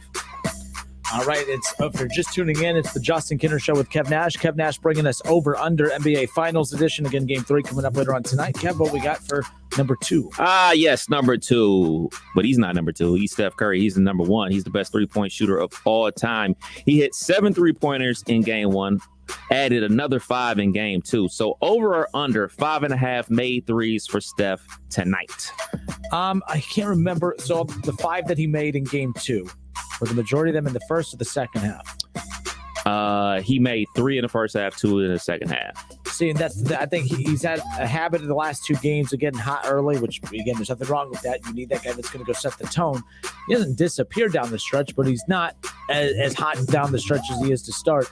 I'm going to say under. I'm going to say he's going to be right about 5-3. I think he's going to finish just under. I think he's going to have about 5 threes. I think he's going to have a couple threes in the first half. I think it's really going to be about getting Klay Thompson going. I think that the focus is going to be getting Klay Thompson rolling in that first half, because they're tied at a series, the game apiece here this series. He had an out-of-body experience. I should just say a regular Steph Curry body experience in Game 1, of course, especially in that first half. He finished with a great stat line, but I think only scored 11 points in that second half. He wasn't as dominant as he was in the first. And then the same thing this past. Still had 2 very good games. But I think the important thing is getting Klay Thompson and getting some of the young guys established too. Remember, you opened up at home. It's a little bit more. It's a little bit easier to get more, settled in at home.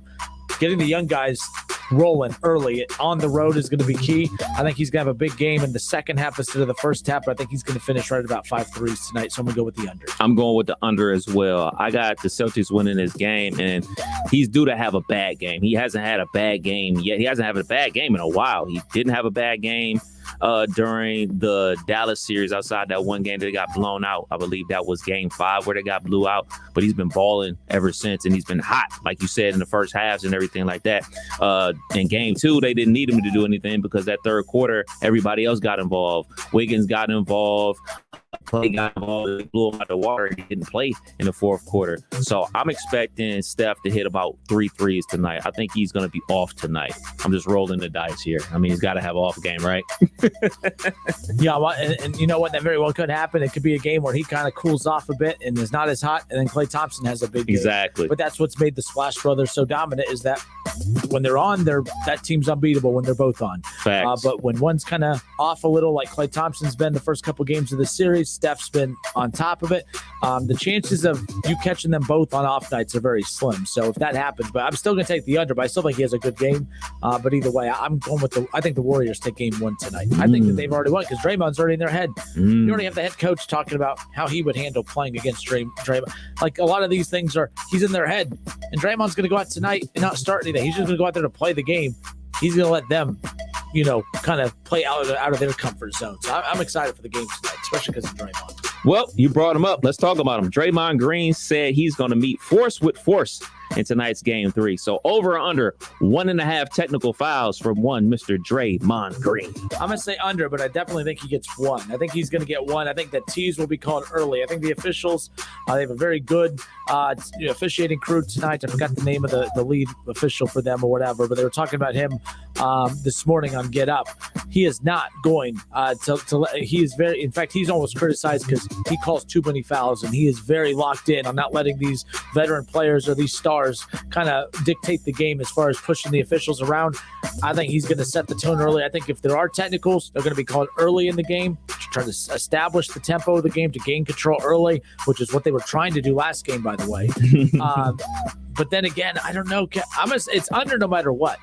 In fact, I'm going to go even lower. I don't think there's one technical called tonight. Woo! There's not one technical because the officials backed themselves in the corner. Scott Foster.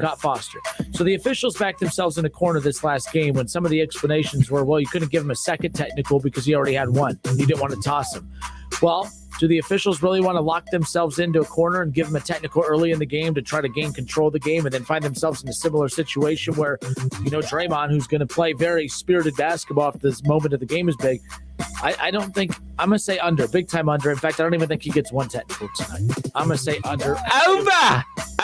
He's getting tossed. He's getting heave-hoed. You know why he's getting heave-hoed?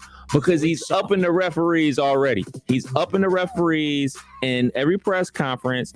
He's talking about the referees and what he's going to do. And I knew they couldn't do this because I already had one on his podcast. He's baiting the referees. Look, man, these dudes are people too. They see all this stuff. If we talk about the athletes having rabbit ears about ESPN and hearing every little thing that is said about them, about their careers and about how they play in the game, everything like that, don't think for 1 second that these referees aren't the same way. Who's the college official, Teddy Valentine, that is notorious for TV Teddy, notorious for just making it about him? He makes it about him because we talk about him. He's going to, oh, yeah, y'all talking about me? I'm going to make sure y'all talk about me on Tuesday after Big Monday basketball game and the Kansas Butler game or whatever. He makes it about him. These refs going to make it about him, and they're going to give him 2 technicals. He's going to get himself in a situation where he's going to earn 2 technicals tonight. All right, Kev Nash brings you over under. Next up. Number 4, Golden State Warriors have dominated the third quarter. Game 1, 38 points. Game 2, 35 points. And those where the games have definitely been Golden State's favor. So over or under 35.5 points scored for the Golden State Warriors tonight. I'd have to go back and look at the trends of the third quarter in previous series. But coming out in the second half, it's the NBA Finals. You're playing inspired basketball. I mean, they always play inspired basketball, but it's the finals, and you're coming out of the half, and you've played 2 good first halves, and you're trying to come out and put your boot on the throat of the Boston Celtics and take them out of it. I think that it's easier to have those big explosions in the third quarter coming coming out of halftime when you're at home. I think it's going to be much tougher to do that against a more amped up defensive Boston Celtics team playing on their home floor for the first time. So I'm going to take the under. Not that you're going to shut them down by any means, but I don't think they're going to have an explosion in the third quarter the way they've had the last two games at home coming out of the locker room at halftime. I'm going to take the under. This is tough because the Boston Celtics have had the best defense in the NBA since January. But it's something about these third quarters. They've been playing bad in third quarters all season long. That's the one thing they haven't been able to fix. They've been able to fix the ball movement. They've been able to determine that Jason Tatum is the number one and Jaylen Brown is the number two. And Marcus Smart has finally accepted his role as the number three guy. They've fixed so many things, but this third quarter thing, they have not been able to figure out. As much as Udoka has fixed this team and all their warts and everything like that, they have not been able to solve this problem. So I have to go with the over because they haven't shown me that they can fix it all season. So I'm going to go with the over. All right, and that was Kev Nash, over, under. All right, it's the Justin Kinder Show with Kev Nash, live here on Dayton's ESPN radio station, 1410 Wing AM. We talked about this last week, and we're going to talk about it again on the other side. But, Tim Brando just tweeted out something a little bit, national sports commentator for Fox Sports. And he just tweeted out criticizing Ryan Day and criticizing some of the other top college coaches out there. Not my coach. Tim Brando said Ohio State coach Ryan Day puts a number on NIL costs, saying that the Buckeyes need $13 million a year to keep a roster intact. Now, Tim Brando says, I'm a little late to this, and I respect Ryan Day as I do Saban, Dabo, and Jimbo.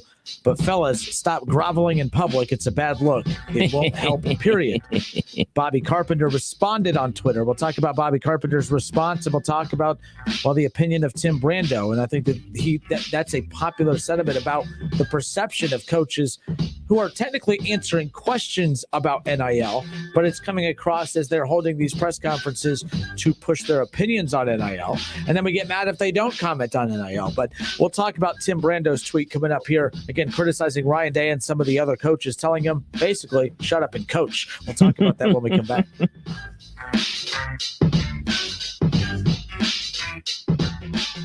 It's the Justin Kinner Show with Kev Nash. Justin, you're awesome, baby. Right here on 1410 ESPN Radio. There's nothing like hearing the songs you love on local radio with no subscriptions and no monthly fees. But there's a new bill in Congress that could stop the music. If passed, this bill would tax your local radio station simply to play the music you love. Text local to 52886 and ask Congress to support local radio stations. Help us keep you connected to the music, local news, weather, and traffic that you need each day. This message furnished by the National Association of Broadcasters. If you need new roofing, siding, or gutters, skylights, or patio enclosures, if you're a homeowner or business and need someone you can trust, don't take a chance. Enhance with Lance. Lance Roofing and Siding in Fairborn has been satisfying customers since 1993 and hold an A+ rating with the Better Business Bureau. Lance Roofing and Siding, 8460 Dayton Springfield Road in Fairborn. Call for a free estimate at 864-2722. That's 864-2722 or online at lanceroofing.com.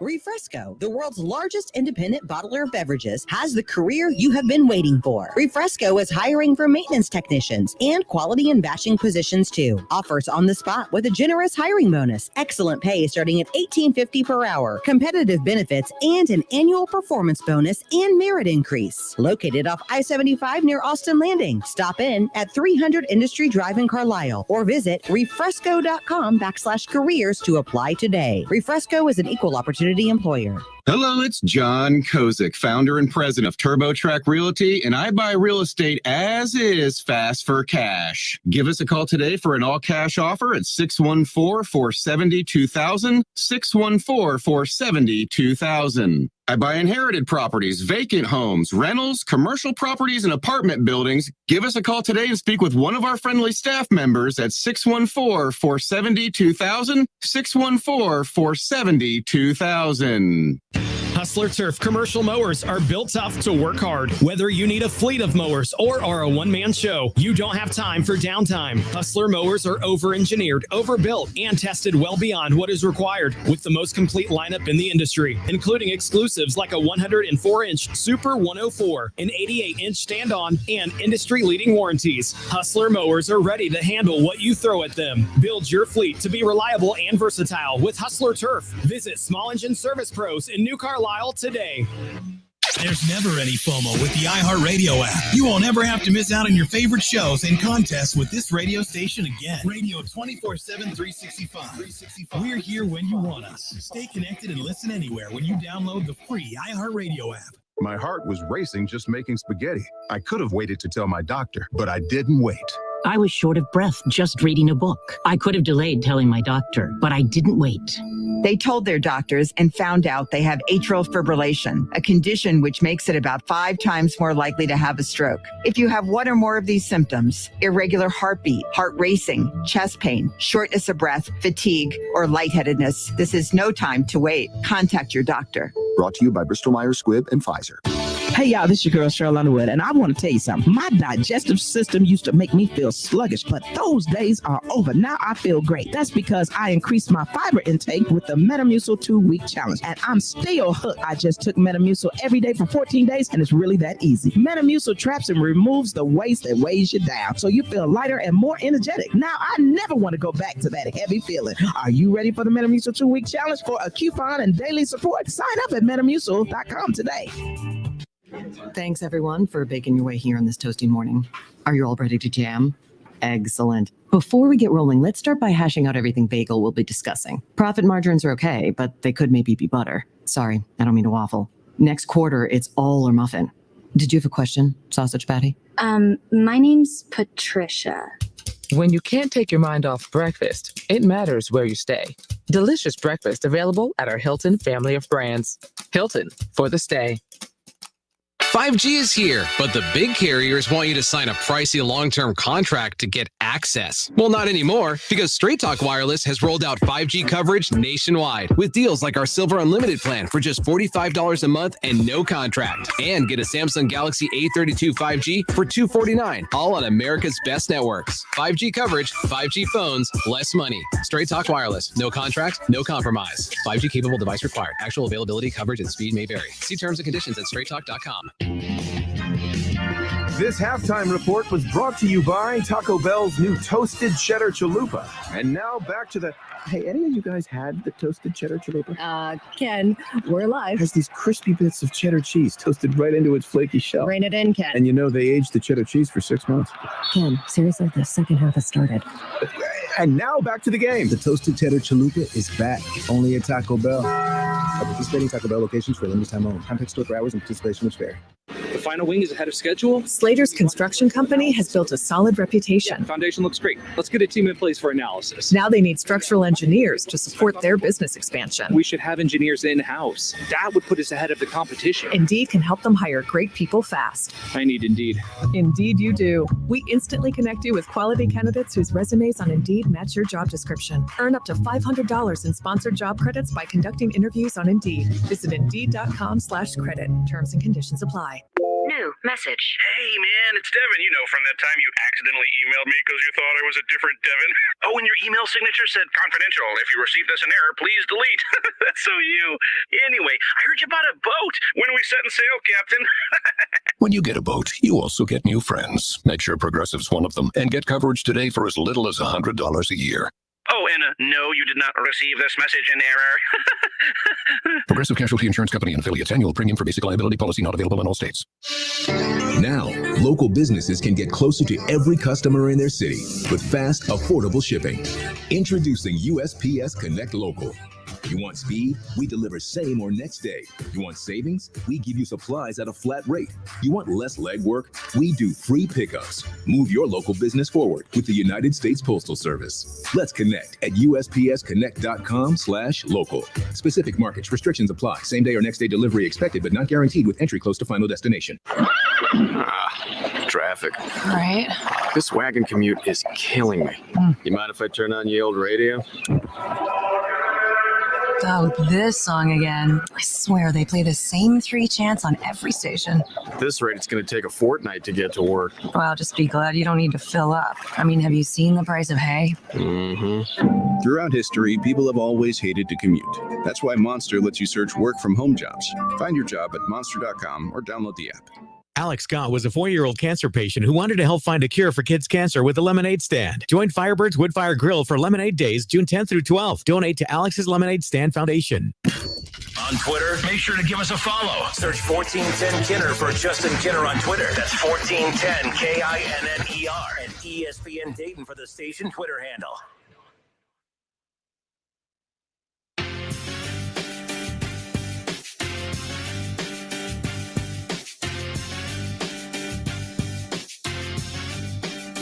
And we are back. It's the Justin Kinner Show with Kev Nash, live here on Dayton's ESPN radio station, 1410 Wing AM. I have worn a Columbus Blue Jackets shirt every day this week. C.O. I'm trying to the sport that I've tried my hardest to get into, that I want to get into but just can't, is the Blue Jackets. The Blue Jackets, they hooked us up with a bunch of apparel. I got Blue Jackets polos, T-shirts. I got a sweater, a personalized sweater the other day. I mean, it's pretty dang cool. So I'm gonna do my part. I'm gonna buy into the Blue Jackets fan base, and I'm gonna do my best. I'm gonna go to as many games as I can this upcoming season, and I'm gonna be a hockey fan. I'm gonna try my best. Kev Nash just brought us over under in the last part of the show. We'll have that again for those who missed it. NBA Finals edition again. NBA Finals Game 3 coming up tonight live from Boston this time. What time is that game tip off? 9 o'clock. That's for you. For you folks that go to bed early, no problem. But I will be staying up late to watch the Warriors take Game 3. We have a bet on this, don't we? Do we? What was it? We do. Push-ups or something? Yeah, 50 push-ups or something else on the series. Wasn't that serious? Apparently, we don't even know what the hell the bet was. But yes, you were right. There's a bet out there somewhere. Somebody roll the tape back. Somebody find the tape of that. Tim Brando with Fox Sports tweeted out earlier, Kev, criticizing Ryan Day and other top college football coaches out there, saying that Ohio State coach Ryan Day put a number on NIL costs, saying that the Buckeyes need $13 million a year to keep the roster intact. Now, this isn't a new topic. We talked about this already last week, and Tim Brando does acknowledge that, saying, I'm a little late to this. And he respects Ryan Day as he does Saban, Dabo, as he respects Saban and Dabo and Jimbo. But he called them fellas. That's always, I don't know why I get a key. Fellas, come on, fellas. Fellas, stop groveling in public. It's a bad look. It won't help, period. First of all, let me read you Bobby Carpenter's response. Bobby Carpenter responded to Tim Brando on Twitter, saying that it wasn't a presser or a quarterback club event. He's saying that the Ohio State event was a meeting of business leaders assembled for specifically this purpose. That everyone knew what was going on, just facts, not groveling. So I even made that mistake last week when I officially saw that the statement was released. I'm like, it's not a good look to have a coach that is making $9.5 million a year trying to, and again, it's just basically the way the perception was, the guy that's making $9.5 million a year is saying, oh man, this sucks. We need $13 million a year to keep this roster intact. That's just how I read it. That's how I perceived it. I'm sure that's how a lot of people perceived it. And especially the haters. I know that's how they perceived it. And here's how I know that they did that, because Buckeye fans, you do this every time Nick Saban comments on NIL. You do this every time Jimbo Fisher comments on NIL. Now let's be clear. None of these coaches call a press conference. All right, everyone listen up. I want to give my opinion on NIL. They're asked about it. They have to answer a question. And then, of course, we don't see the clip of the question. We just see the clip of Ryan Day sitting in front of a bunch of suits bitching about that they need $13 million a year, when he's not really bitching. He's simply letting them know these business leaders were there for a specific purpose, and that was to share this message to, let them know, hey, here's what we're working with here. Here's what we need. You want to help that's what the purpose of that meeting was. So shout out to Barbie Carpenter for setting, that straight. But I do understand what Tim Brando is saying, is that regardless of what actually is the case and what the actual setting of these statements that are being made and where they're at, the bottom line is it's coming across tone deaf's not fair, because tone deaf to what? There's not being tone deaf to anything. I think it's a little rich, considering we know the money that's pumped into college football. We know the disgusting amount of money that these programs make. So when you hear coaches talk about, players being paid, or almost comes across complaining about it, or almost talking about how it's a hindrance to them, or that it's a problem, it doesn't come across very appealing is all. And that's kind of where I was coming from last week when I first read it. Oh, Ryan Day, really? And I'm a big Ryan Day fan, don't get me wrong, but you make $9.5 million a year and you're groveling because, you need $13 million a year to keep a roster tech. No, that's not groveling, folks. That's just the damn facts. So all I'm saying is I'm going to do my best to stop taking these statements out of context and just realize that they're answering questions. That facts is not groveling. If Ohio State has done the math and realized that, man, for us to keep our 5-star quarterbacks, to keep our 5-star guards, and to keep our 5-star pass rushers and our running backs and our DBs, we're going to need about $13 million a year that's the going rate for these position groups, for these 4- and 5-star kids and the elite talents. That's what we're working with here. We can't be so sensitive to facts. And I don't think we in the Buckeye, the heart of Buckeye country here, we're sensitive to this. But we as Buckeye fans are sensitive every time Nick Saban answers a question about NIL. Name one thing Nick Saban has said about NIL that's wrong. He hasn't said anything that's wrong. He's talked about how it could be a problem for college football. And this is coming from a guy that is killing it right now in the NIL scene. Not as much as Texas A&M, by the way. But you see what I mean by that? When Jimbo Fisher talks about NIL, he's not saying anything wrong. He's telling you the facts. And the facts make you uncomfortable, and then you blame the messenger. Ryan Day's the messenger, Dabo, Jimbo, Saban, what have you. They're not saying anything wrong. Ryan Day didn't say anything wrong, but I understand where Tim Brando's coming when he said where he's coming from when he says, "Fellas, stop groveling in public. It's a bad look. It won't help." Period. I disagree that it won't help. Period, because you know who hears all this. It may not help in my eyes because guess what? I don't own a business. Kev, you don't own a business. Right. Tim Brando probably doesn't own a business. But you know whose ears perk up when they hear that? Business owners. Yeah. Buckeye fans who own businesses. Buckeye fans who own businesses who probably by doing this, it's not really helping their business, but the egos of the business owners, they want to rub elbows with Ryan Day and the Buckeyes, and they want to say, I'm responsible for keeping Quinn Ewers here. I'm responsible for C.J. Stroud being here. Hey, I'm just saying. That's really what it comes down to. Those comments are meant for those people. So if we're bothered by it or annoyed by it, too damn bad. It wasn't meant for us anyways. Yeah, we have to realize that this is a reallocation of funds because these boosters, they were going to be given money to name your big program anyway. So instead of the Woody or whatever athletic facility at your favorite school getting redone every 2 years, putting in a water slide, putting in a new pool, putting in a new locker room, putting in flat screen TVs all over the place and everything like that. They have so much money that comes in and they have to do something with it. They can't just sit on this money. Yes. They literally have to spend it. That's why these locker rooms are so damn elaborate. They're nicer than NFL locker rooms. Yes. Continue, Mike. They have to spend the money to report they didn't make a profit. That's what the athletic programs have to do. So instead of giving the money to the athletic program, they're going to have to reallocate that money and give it to the booster program or the NIL situation, which each school has set up so they can make sure that they're able to distribute that money to the players. It's just a reallocation of funds. And hearing that number from Coach Day, it is what it is, because guess what? He's not talking to me and you, because guess what? Me and you ain't boosters. We are fans. And you know how we pay for our Buckeye fan card? Watching the games, going to the shoe, hanging out at the varsity club after and everything that rooting for the team. That's how we show our appreciation for the Buckeyes, because that's in our wage. We're acting our wage here. We don't have the amount of money to be boosters. So he ain't talking to us. He's talking to dudes that own Value City Arena and dudes that own restaurants, people that own car dealerships and everything like that. He's talking to those people. He ain't talking to us. So the same people that have been given to the Ohio State program for decades, guess what? They're going to continue to give, because guess what? When their Saturdays aren't happy because they're losing football games, they'll wise up. Let's say, oh man, You know how Coach Day is always bringing in an elite level quarterback year after year, and everything like that. If they got me and you out there playing quarterback one year, or let's say they got a dude, Joe Bowserman status out there playing quarterback one year, guess what? He'll be getting $20 million into that program so he can go find him a quarterback. So it's not a big deal. It really isn't.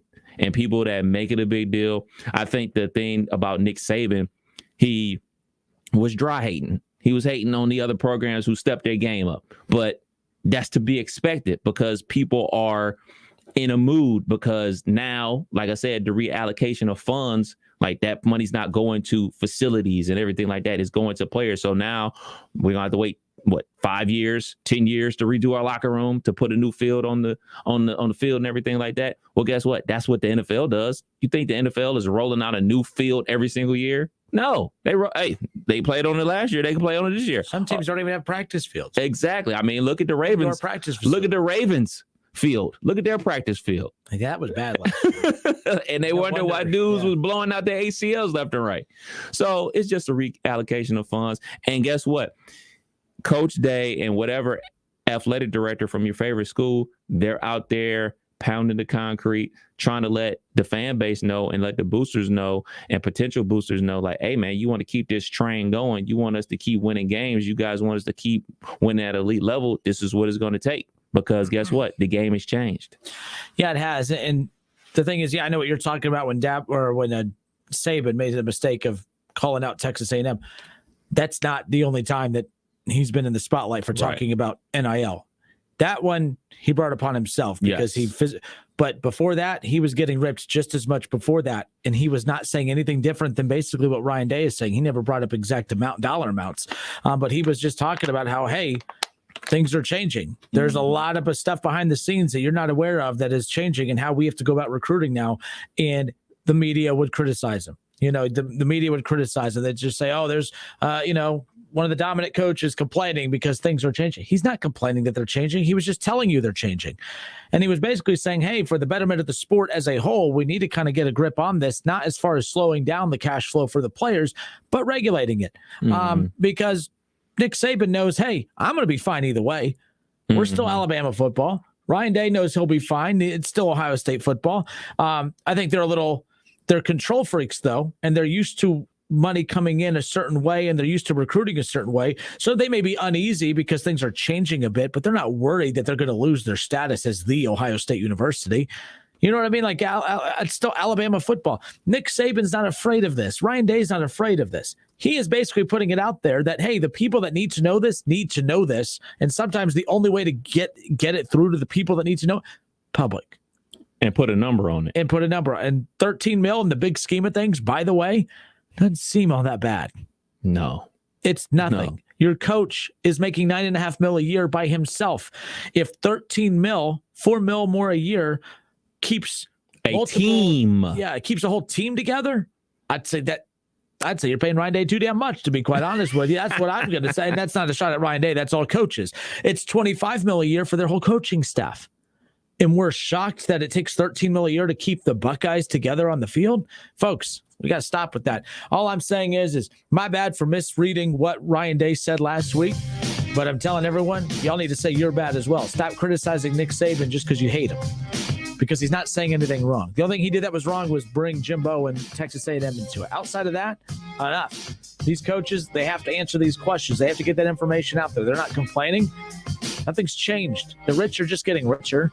A couple of new teams are coming to the table with some success now. Like look at Texas A&M, what they do with it.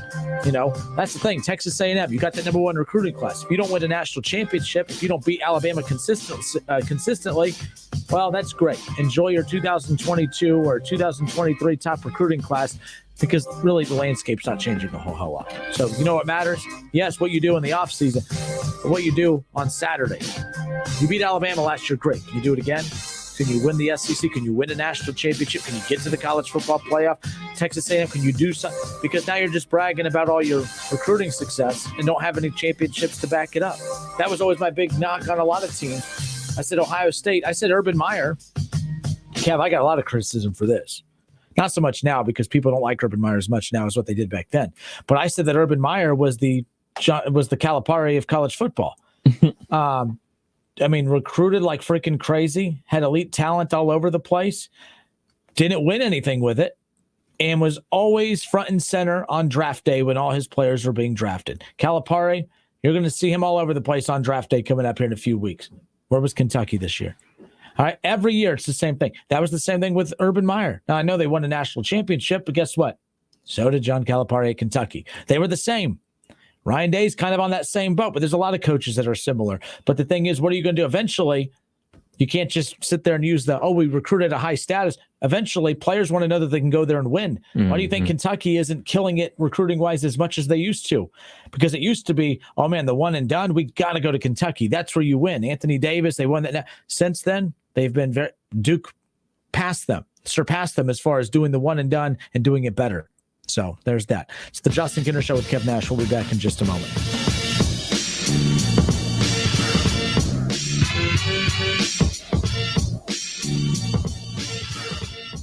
The Justin Kinner Show with Kev Nash. Presented by Brad Mays with Home Experts Realty. Weekdays at 3 p.m. on 1410 ESPN Radio. O'Reilly. This is Sarah's O'Reilly Auto Parts story. Driving cross country with 2 young children is ambitious, to say the least. Then our check engine light came on. We pulled into O'Reilly Auto Parts and they tested it. Turned out it was a faulty sensor. They referred us to a great mechanic just down the street and we were back on the road in no time. O'Reilly Auto Parts. Ray Magliozzi here for eBay Motors. You're driving along and some nimrod cuts you off. You hit the horn. Jeez, it sounds like a goose in distress. Time to head over to eBay Motors. They have horns for every make and model, not to mention horn pads, steering wheels, wiring, and more. 122 million parts. You can even go for an upgrade. It looks like Mr. Cutoff Man needs a new seat cover. Try eBay Motors, pal. Get the right parts at the right prices. eBay Motors. Let's ride. Hey, here to tell you about my friends at Cordell Transportation. They're now hiring Class A CDL drivers and offering a $5,000 sign-on bonus. That's right, a $5,000 sign-on bonus. Home daily, dedicated lanes, and no-touch freight.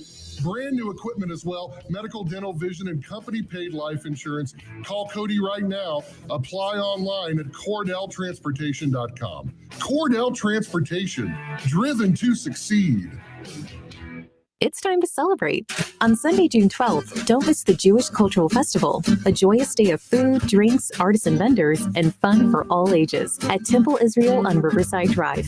Enjoy traditional food and desserts, nonstop entertainment, kid-friendly activities, and lively all-faith interactive sessions celebrating Jewish culture and traditions.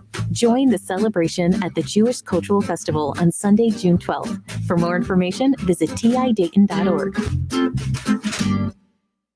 Straight Talk Wireless knows there are plenty of reasons you might need a new phone. But switching to a better wireless provider doesn't have to be one of them. Keep your own phone and save when you switch to any Straight Talk Wireless plan, like our $45 Silver Unlimited plan with unlimited high-speed data and 5 gigs of hotspot, plus nationwide 5G and America's best networks. Keep your own phone. Switch to a better wireless plan. Straight Talk Wireless, available at Walmart and Walmart.com. Requires a compatible unlocked phone and KYOP kit. 5G capable device required. Actual availability, coverage, and speed may vary. See latest terms and conditions at straighttalk.com. Breaking a sweat over summer staffing needs? Indeed's powerful hiring platform helps you easily attract, interview, and hire candidates all from one place. Visit Indeed.com/credit. Whether you're at home, at work, or in your car, tune in to ESPN 1410 Wing AM or stream us live at wingam.com.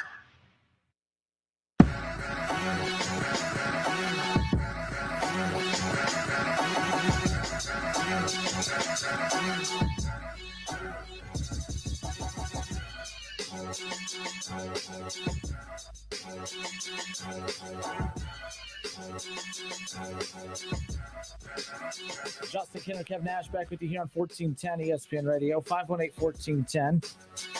To the phones we go. We got Jesse. Jesse, how are you, my friend? Hey, what's going on?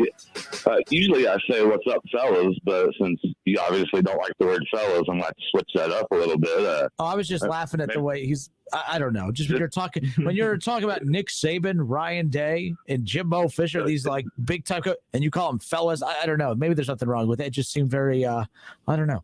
You could say, who could? Yeah, I'm just Justin Kidder, and he's Kev Nash. You could call us fellas all you want. Hey. Hey, what's up, fellas? All right. What up, dog? But I do got I'm a little selfish on the way the college athletes getting paid. I totally agree that they should get paid for sure. But I really enjoy the college game because they wasn't getting paid. Just the way that the athletes played a little bit harder, kind of more in basketball than football, because football you have to, you're going to get hurt.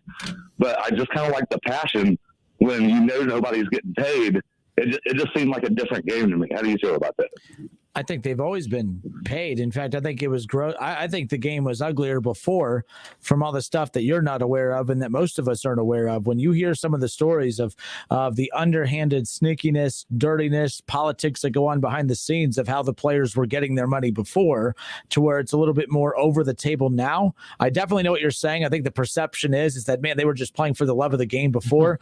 But if you hear some of the stories of really what was like getting players to go from one school to the other, it's basically the same stuff now. I don't think it's changing that, but I think that the players that were getting a lot of money under the table before are getting that money and then some now over the table in just more public form. But I also, when you look at players in the pros, I mean, they play hard. They get paid millions of dollars. So I know what you're saying, but I don't think it's going to change as much as we think. Go look up Eric Gordon's recruitment. Yeah. But I would say as a UD Flyer fan, it doesn't affect that kind of level as much. Like more of Ohio State, Alabama, of course. But like as a UD Flyer fan, you don't expect none of these people to go to the NBA. It seems like they're really just playing for that passion, and money's not really an issue, unless they're going to play in Czechoslovakia or something. That's fair. I mean, but mid-major, and again, UD's not mid-major. The A10, it's a step above that. I get it. But like, we're talking, and you're right, though. I think you alluded to it. When you look at a Dayton roster, you're getting a lot of guys that, they're not the elite 4s and 5s. I mean, you're getting 4 and 5 stars. Anthony Grant's killing it from that standpoint. But like, I just mean from the standpoint of you're not getting those high-end prospects that are really kind of being pulled in a lot of different directions, with money being the base of how to get them to go from one school to the other. So, yeah, absolutely. The one thing I've loved about Anthony Grant, and players have transferred out under him, don't get me wrong, but not the elite ones. The elite ones, when they get to Dayton and they have success, they stay. Deron Holmes stayed. Obi Toppin stayed. Like, these guys didn't have this mindset of, oh man, if we want to get to the NBA, we can't do it here. They're staying. The guys that are transferring from UD, they're the guys that aren't getting the heavy minutes that they wanted. So that's a success story for Anthony Grant and the Flyers from that perspective. Right on. Well, that's all I got, fellas. Y'all have a good night. All right. Take care, Jesse. Later, fella. Yeah, fella. Hey, fella. What's funny is, him and I, we usually butt heads. During the fall, it's funny the way I talk to certain callers during the non-NFL months and then during the NFL months. Like, Jesse is usually calling and taking a shot at me, but we're cool, calm, and collected now. Guys are on good terms, but you and Shaw are never on good terms. No. Speaking of the NFL, I've been getting you've been particularly quiet about the Deshaun Watson situation. I don't really have a whole hell of a lot to say. This is bad, man. Like, I'm not saying it was good before, it wasn't, but it just seemed that all of the bad was managed, or at least under control, or at least was all out in the open. But all these new allegations that are coming out, I mean, here's the problem I have with how the Browns should approach this. It is very easy to say, well, the Browns just need to shut it down. Do you understand that once it's shut down, you can't unshut it down? Like, and I'm not defending Deshaun here, not even a little bit, but I also think that there are a lot of extremes out there. I think that the way that Trevor Bauer has been treated has been to the extreme of wrong. Trevor Bauer has not been found guilty of anything and did not pitch for 2 years and is now suspended for the next 2 years. Mm-hmm. Like, that's extreme. Career probably over. His career is pretty much over after winning a Cy Young with the Cincinnati Reds, and we don't even know if he did it or not. It's all allegations. Now, I also see the reverse side of it, too, from a PR perspective. How do you just let a player continue playing that has all of these gross allegations against him? But again, you're damned if you do, damned if you don't. You could potentially be shutting down an innocent man. But from a business perspective, you got to be cutthroat, right? Like, you kind of got to, like, I'm really not defending the Browns. This is just anything. This could be in your everyday life. If your job, you could be accused of something that you did not do. And you could lose your job over it. Think about how helpless that is. What if you actually didn't do it and you've lost your job, you've lost everything. That's a problem. Deshaun Watson, I'm not saying, look, I think there's way too many people involved here for at least one of these stories not to be true, right? And it's a very dicey subject to talk about. But I also understand why the Browns have yet to come out and shut it down, because once you shut it down, what's going to change here in a year, 2 years? You know, I think the Major League Baseball continued to do the exempt list with Trevor Bauer was smart at the beginning. But then I thought about it. I'm like, but then you can't just take him off the exempt list because nothing changed. There was no evidence to prove that Trevor Bauer didn't do it, so you can't take him off the exempt list. But at the same time, if you have no evidence that he did it, how can you keep him on it? It's wrong either way. It's wrong to continue to let him play, but I also think it's wrong that if he has not been found guilty of anything, to shut him down at the same time. Now, you're probably saying, doesn't mean you have to shut him down for long, but the Browns need to shut him down for now. What does that do necessarily? What does that do necessarily? I don't know what that necessarily does. The bottom line is I don't think there is a right way to do this.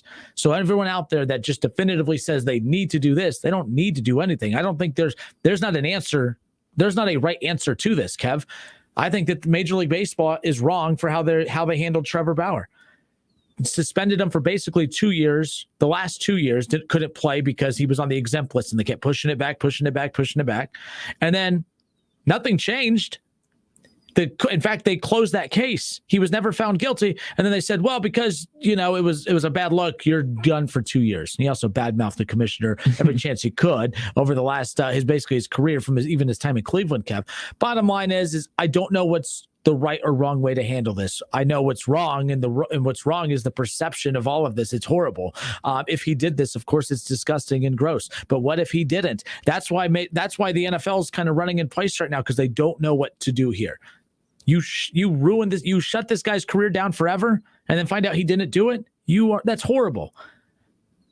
But you let him play, and then comes out that he did sexually assault 60 different women or whatever. I mean, my God, that's gross too. Like, Kev, what's right? What's wrong? I don't know. I'm not taking sides here. I want to say shut it down, but if you say shut it down, that means you're probably saying he's done forever. Because, by the way, this thing is not going away anytime soon. This could be a 2 or 3 year thing. And if more keeps coming out, I think every time a new accusation comes out, that's another year.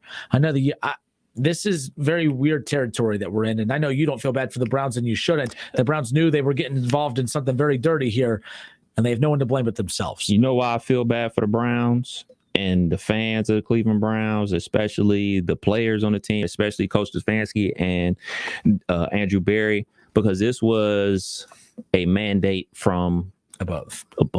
The ownership wanted this to happen. You know, hey, man, we're all employees here. Hey, our bosses asked us to do something that we're not too cool with, but guess what? We want our jobs. We want to keep this thing rolling. We do what the boss says to do. And that's what they did.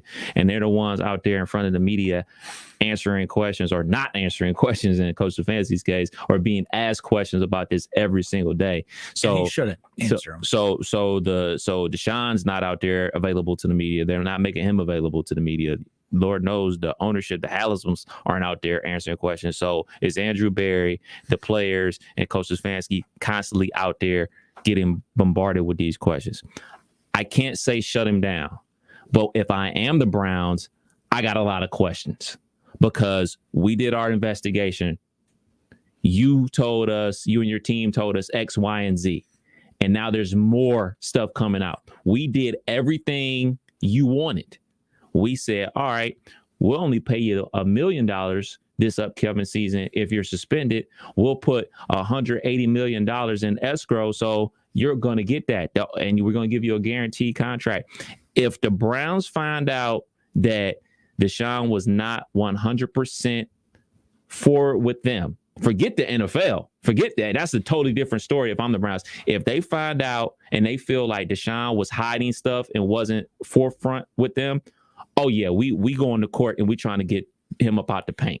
There's no way that the Cleveland Browns are going to sit there and constantly have more and more allegations come out about people that Deshaun Watson's lawyer said, this is the first time we're hearing this name. So I know immediately people are going to say things of like, well, this person is lying. She's making this up or whatever. That may be true, but guess what? It may not be true. He may have done these things and he may have left this person out. So if more and more people come up that Deshaun Watson left out or his team didn't tell the Browns about, we got to have a serious conversation. And we got to have a serious conversation about looking at the contract and trying to find a loophole to get our money back. Avoid the deal. In there, yeah. There's got to be a way, because ain't no way I'm about to pay you this money and all this stuff keeps coming out and then you ultimately get suspended and I still got to pay you. Ain't no way. Yeah. And by the way, it's the subject at hand that is making everyone uncomfortable. So that's why everyone is trying to say the right things. If no, they need to shut him down. You got to think logically here. Shutting him down when there is no proof of anything as of right now. Again, that I'm not defending him. I said this, and Kev could vouch for this. Trevor Bauer was a fantastic pitcher for the Cincinnati Reds, and I still hated the guy. Right? Every time he had a great game, I would complain because of some comment he made in the postgame or on his podcast. I didn't like Trevor Bauer, but I still look at this situation with Trevor Bauer and say, I don't know if he did it or not. And the sad thing is, either do you. For those of you out there who have these strong opinions of it, like you don't know one way or another, which is why I don't think I'm right or wrong. And I don't think you're right or wrong, but we got to stop doing this, shutting the other side down for it. But I do need people to realize, got to think logically here. Shutting him down means once he's shut down, if there is never enough proof to prove that he did this, there's always going to be, that's where we're at now. So you can't unshut him down a year from now if you have the same amount of evidence or lack thereof that he did it a year from now and it be justified. Like, that's what I'm trying to say, is that if nothing changes in a year and it's just these allegations that are continuously being pushed, then you're in the same spot a year from now, 2 years from now, 3 years from now, 4 years from now. So that's why I think the Browns have to be careful with shutting him down as well. This isn't because I'm a Browns fan. This isn't because I'm not a Deshaun Watson fan, but I'm a fan of the Browns. I would be saying this about anybody. The Steelers, should they have just never let Big Ben play again because he had allegations against? Now, to be fair, the severity of these allegations totally surpass what, I don't know. It's uncommon. I hate talking about it. By the way, when I said the reason I haven't talked about it, it's not because I'm embarrassed as a Browns fan. It's because it does make me uncomfortable. I don't like talking about it, and it sucks to talk about, especially when you know how much I love the damn Browns, and that's why it irritates me as well. So it's just a gross topic at hand anyways. It's getting worse and worse because you got to look at the outlets that are reporting this. First it was just the sports outlets, and then it goes to a reputable reporter Brian Gumbel, and then it's in the New York Post and everything like that. This isn't in the Enquirer, yo. These are reputable places. So once this thing hits a place like 60 Minutes, once my aunt is talking about this, once my uncle who doesn't care a thing about sports is talking about it, the court of public opinion is going to have their way with this, and he will be shut down. And it probably won't even be the Browns. It'll probably be the NFL. And, and for those out there, talking about the NFL in general, how come they haven't shut him down? Because, again, the NFL knows if we shut him down now, we won't be justified in unshutting him down later. Because what if nothing comes of this and there's no hard evidence to prove that? You know what I'm saying? I don't know. I think it's a slippery slope as far as this is concerned. I think from a PR perspective, the NFL would have every right to do it. The Browns would have every right to do it. But I think that the Browns are being stubborn because they're going to look bad no matter what. They look bad keeping him out there. But guess what, Cleveland, you're going to look just as stupid shutting him down. If I'm Cleveland, you don't shut him down because you acknowledge that you were accepting of the allegations when you traded for him and gave him $230 guaranteed $1 million. So, again, not defending Cleveland here, folks. All I'm saying is if I'm Cleveland, I don't shut him down because by doing that, you're now acknowledging that, okay, this is wrong. Well, how come it's 23 allegations you didn't have a problem with when trading for him and signing him to a fully guaranteed contract, but the 24th one, that's where you draw the line? That's all I'm saying. I don't think it would be the 24th. I would think it would be the situation like, all right, if he wasn't telling the truth, if he was saying, yeah, it was just 23. That's it. You guys know everything that I know. Let me get that contract. Scribble my name. All right, when's the check coming? And then 23 came. Then 24 came. Who's to say 25, 26? Well, no, they knew 23 was coming. He was upfront about that 23 was coming. But the second he signed that contract, Kev, 23 didn't exist anymore. 23, we knew about it. Right. And we were okay with it. You know what I mean by that? Not okay with it, but you know what I mean? They knew though. So if this is a new person and it comes out that he was hiding and stuff, if I owned the Browns, I would have a big problem with that because like you said, like, all right, 23, you told us everything, we're moving forward. But now more comes out, I have a big problem with that. I felt like I was lied to. But you can't control if more comes out. If he didn't do this, and this is just right along the lines of the theory that this is a smear campaign, then like every time another one comes out, it's a bad look for the Browns. It's a bad look for Deshaun. But like bad look the for relationship the Texans between, too. yeah. And by the way, they're not on the front burner as far as being culpable for this too, because it sounded like they were the ones providing the rooms and providing everything non-disclosure agreements and everything like that. So the non-disclosure agreement means you knew something was shady. When you don't do non-disclosure agreements unless there's something up. That could be wrong and off base on that, but I can't think of one situation where my company would say, "Hey, Kenner, here, perks of the job, and make sure you bring. Hey, there's a folder of non-disclosures in there. Make sure you bring those with you." No. Because you only do that if you know that someone's doing something shady that you don't want to be. Very weird. Very weird. So it is what it is. But like I said, the second he signed that contract, the Browns said the 23, we know about those. We're fine with it. We'll back him and support him during this battle in court. But the 24th one, that's where we have to shut him down. Again, I'm not justifying it. I'm not okay. If you ask me, I think they just need to shut it down and move on. But I know the ego's involved in that. That ain't going to happen because then Cleveland would have to admit that they were wrong in doing this, and they're going to continue to say we're going to support our guy. I saw a meme yesterday basically mocking the Browns saying, fool me 23 times, shame on you. Fool me 24 times, shame on me. Like, come on, what are we doing here? Like, to act like the previous 23 was okay and this 24th one is not – this has been wrong from the beginning. So, you traded for him knowing all of this, and now you want to be outraged when another one comes out. This probably won't be the last one, whether they're true or not. Hot mess. So are the Browns, do you think the Browns organization is thinking, man, let's just get to the season and win some football games? Is that the thought process? Like, man, everything with our fan base, they'll forgive us as long as we win football games. And he puts us in a position to win a lot of football games. Is that the thought process? I think that, think of everything that's winning cures all. And they were confident. You get Deshaun Watson, you have Amari Cooper. And I feel bad even talking about football at this point. This isn't about football.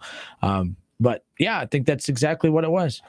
Whew. Let's be clear. We didn't forget about Big Ben, but we got to a point where it was 98-2, 98% football and the 2% of the fan base that they were going up against the Steelers that week. And the Browns will face that every game moving forward. The opposing fan base will bring it up, and then the Browns win or the Browns finish the season in the playoffs winning the division. And then it's just it. But again, Big Ben, Kobe, some of these other situations, one.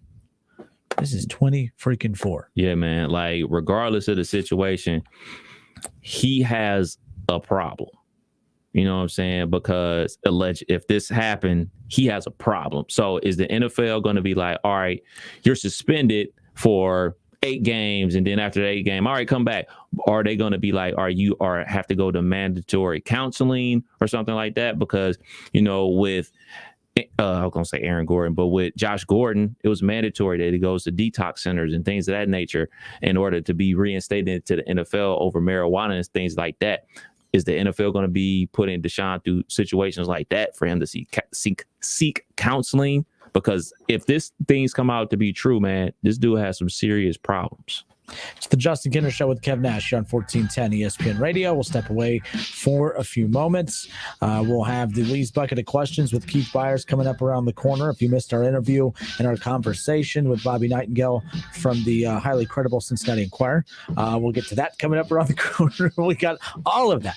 Don't go anywhere. More of the Justin Kinner Show with Kev Nash next.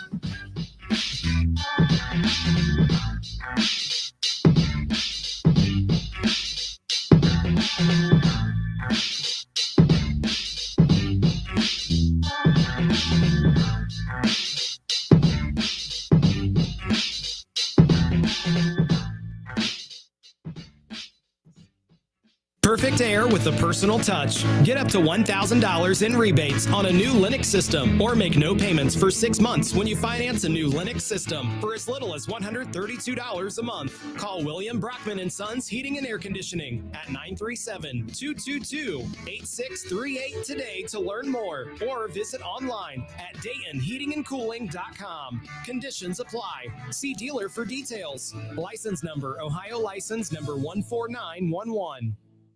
Are you ready to taste the chicken sandwich perfected? Then Lee's Famous Recipe Chicken has just what you're looking for with the chicken sandwich combo for only $6.99. Forget the rest and try the best. This is a premium all-white meat chicken breast that's honey dipped and hand-breaded just right. Served with creamy chipotle ranch all on a brioche bun, no other chicken sandwich can compare. Taste perfection with the chicken sandwich combo for only $6.99. Only at Lee's. Famous for chicken.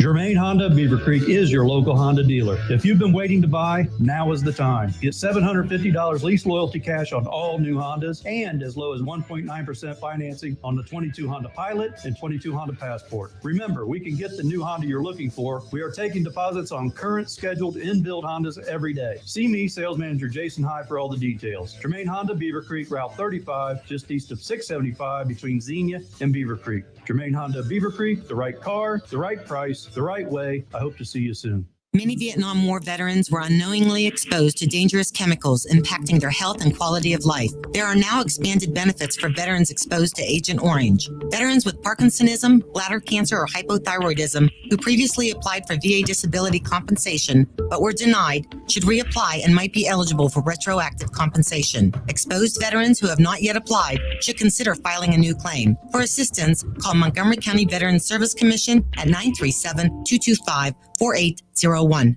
Cordell Transportation is now hiring Class A CDL drivers with a $5,000 sign-on bonus. Home daily dedicated lanes, no-touch freights, new equipment. Call Cody. Apply online at CordellTransportation.com. Cordell Transportation, driven to succeed.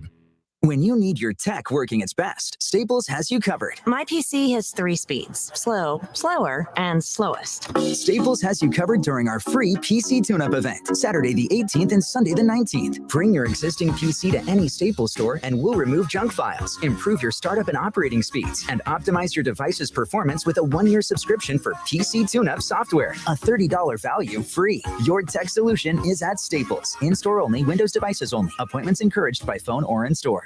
Listen to this station anytime, anywhere on Odyssey. Odyssey is your new audio home for all the music, news, sports, and podcasts that matter to you. Odyssey. That's AUDACY. Long days, longer to-do lists? Hire with Indeed. Their hiring platform lets you schedule and conduct virtual interviews all in one place. Learn more at Indeed.com/credit. All sports, all the time. This is 1410 ESPN Radio.